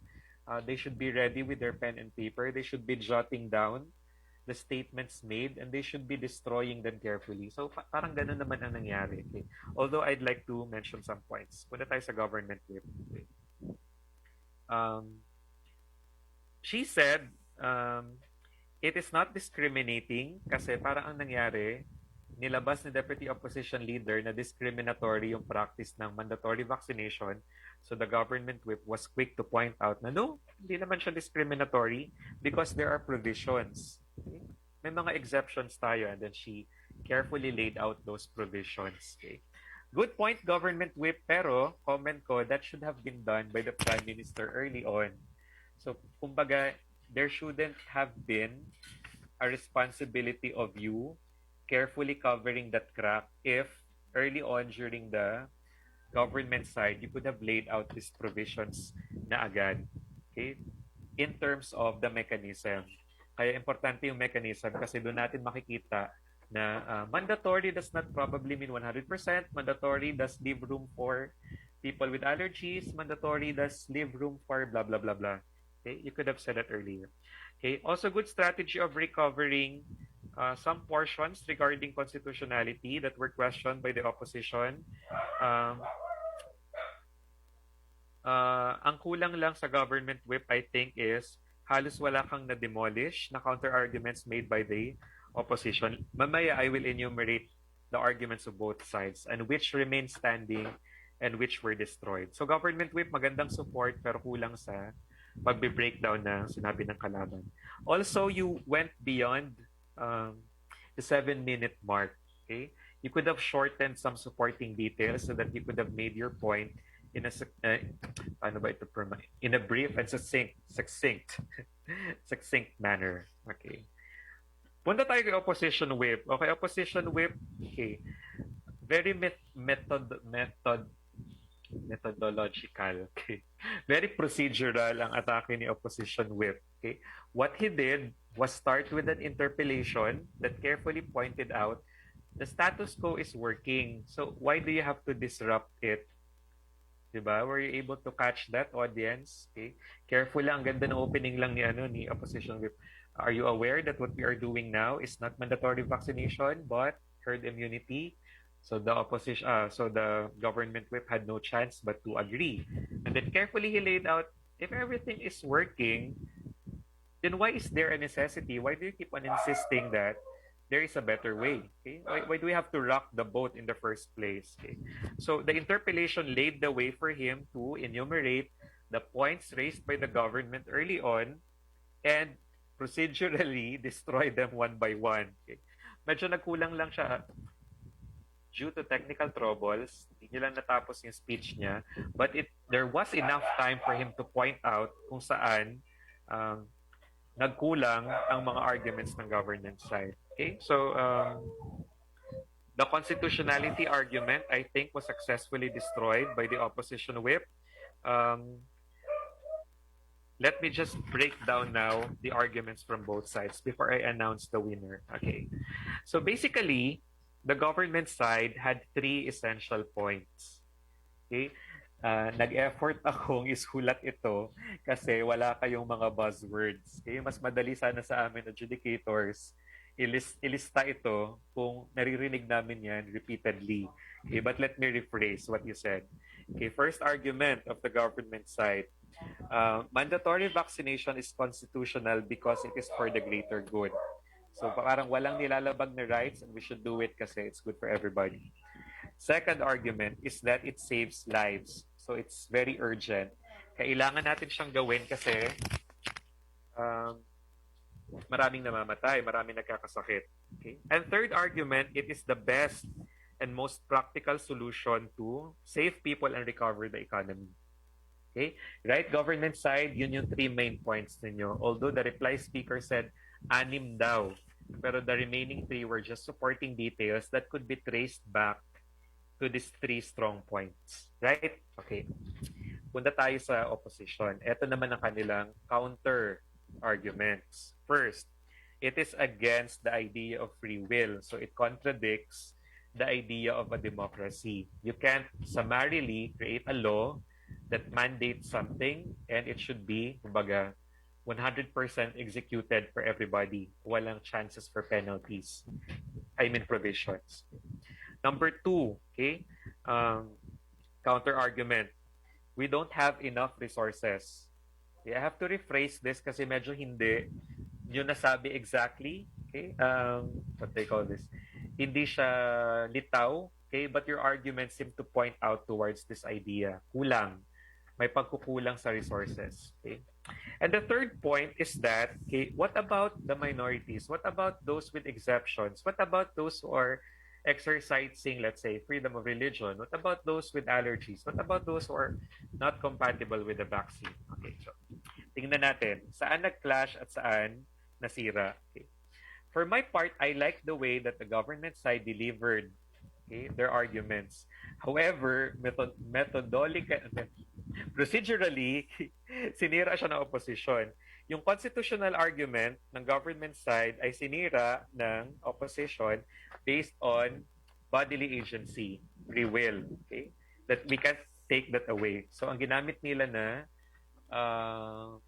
detalye dito is the idea of ethics, the ethical decision. So, sira ang argument. Number 2, the idea of saving lives. Okay? Partly destroyed. It still stands, but again, the opposition said there could be a possible way for us to save lives. If the status quo is working, ba't kailangan pang magbago? Okay? So part lang yun. Medyo nasira lang. Okay? Then third decision, practical solution to recover the economy, which the opposition said, don't we have enough resources? Like, may computation pa sila. Don't you think we're already suffering as it is? Okay. So yun. So partly nasira din ang argument na yun ng government side. So in terms of matter, okay, the point goes to the opposition. In terms of manner, because of the stellar performance, okay, of the Prime Minister and the Deputy Prime Minister, point yun ng government side. So right now, before the adjudication process, medyo on equal standing ang dalawang grupo. So, we the adjudicators had to convene kung kanino namin ibibigay. So, it all boiled down to technicalities. Okay? Ano ang kulang na dapat expected? Ano yung dapat required sa speakers na hindi nagawa? Okay? And, with that said, I'm now going to announce the winner of this round. Okay? Haba-haba na sinabi ko. I'm doing this for you to get na it's not a matter only of preference. Okay, our adjudication here relied also on specifics and we call this rules of the debate. Okay, so congratulations for this round. We give the overall decision to the opposition. Congratulations, opposition. You win this round. It's not a unanimous decision and very konti lang ang lamang. Okay? Props pa rin for everyone who did a good job. So congratulations. I now rest my case as an adjudicator. Okay? Miss Marian will also be announcing who our best speakers and best debaters are. Again, thank you for the invitation. Congrats. Peace out. Once again, congratulations everyone for giving us a good show. Thank you, Sir Eric, as the head or the chief adjudicator for this event. This competition is held among students to foster your public speaking. So we have selected best speaker and best debater in each round. So Teacher Joycey, I-announce ko na po ba? Yes po. Okay, for the first round, red versus blue. For best speaker, we have the second speaker from the opposition, Ms. Shipora Fernandez. And for the best debater for the first round, red versus blue, the best debator goes to the Prime Minister of the government side, Ms. Gian Marches Navarro. Okay, now we proceed with round 2. Orange division versus the yellow division. Best speaker, ito yung pinakamahirap na i-judge kasi yung round 2, meron talagang clash of ideas or arguments, no? For our best speaker, we have the Prime Minister of the government side. We have Mr. Lester June Laure. Best debater goes to the third speaker of the opposition side, Mr. Derek Makilang. Okay, congratulations for our best speaker and best debater for the elimination round. We wish you luck for the final round on December 3. It's the battle between red and yellow that will be on December 3. And allow me to thank our participants, our moderators of each division, and the core committee for your help in making this event a good one. Okay, thank you, everyone. Congratulations, debaters. May I request the orange debaters to please turn on your camera for the documentation. Orange.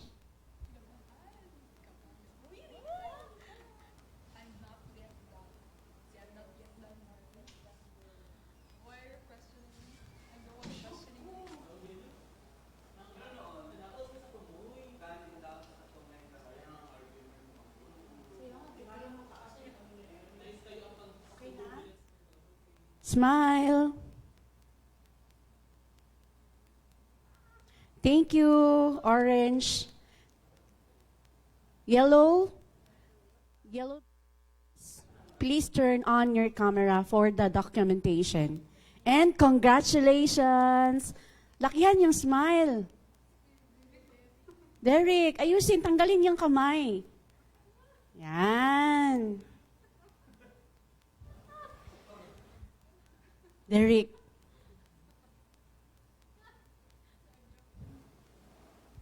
Thank you and congratulations, yellow.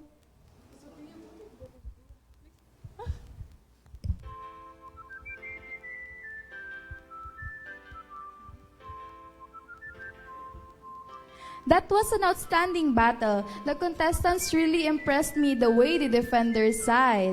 Indeed, partner. Talagang nakakabilib ang mga Maristas. They stayed cool and passionate about their key points. Yes, partner. Kayo ba, Maristas? Anong masasabi niyo sa bakbakan kanina? Share it to us using our hashtags. Na naman, yes. We have here si Teacher Luisa. Hi, Teacher Luisa. Congratulations, Yes. debaters. You did well from her. Ayan. Our SSC is also working hard today. Kuya Mark, thank you, Kuya Mark, for Yes, our thank you, food. Kuya Mark. Yes, preparing for our food. We also have Teacher Melody from Orange Division, Padayon Kahel, Sibol 2021. Yes. We also have here our SSC Grade 7 level representative, Isabel Banyes. Go SSC! Ayan. Thank you for very supportive officers.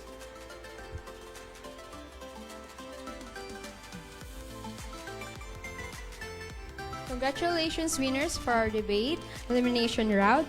Yes, so moving on, here's the highest attendance Day 1 intramurals elementary category.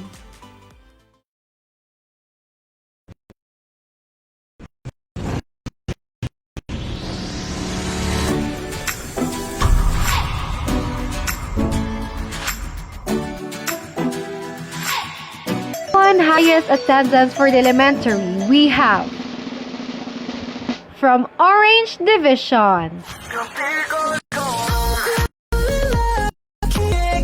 Congratulations.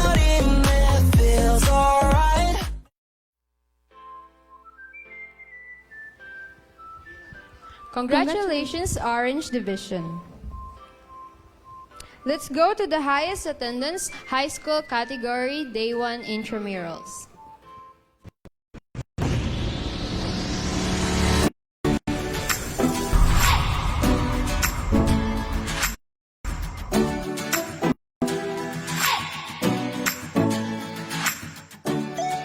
Day 1 highest attendance award for the high school, we have from Orange Division.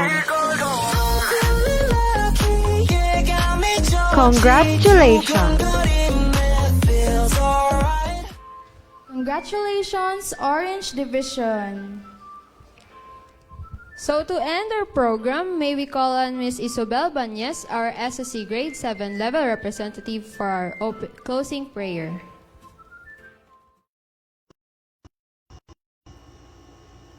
In the name of the Father, and of the Son, Amen. Our Almighty Father, the Creator of all things wonderful, we beseech your Spirit to be in our midst as we close today's program. We thank you for the success of the debate teams from each of the divisions. Thank you for their God-given intellectual abilities to impart their knowledge not only to their fellow students, but also to everyone who watched virtually. May we continually honor you by being a blessing to others. Bless the rest of the program for Sibol 2021. Keep us safe from harm.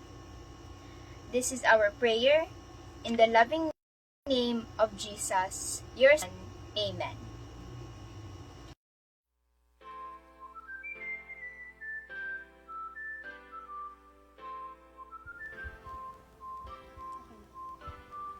Please be reminded that we still have our second part of Day 2 Intramurals. Later in the afternoon, 1:30 p.m., we have our literary competition wherein we're going to witness the creativity of every Maristas. We also take quizzes, and it's about getting up and coming back. There's no real ending, it's just the place where you stop the story. This is Justin Joy R.M., Jenny Jade Sinfuego, Kita Kits Maristas.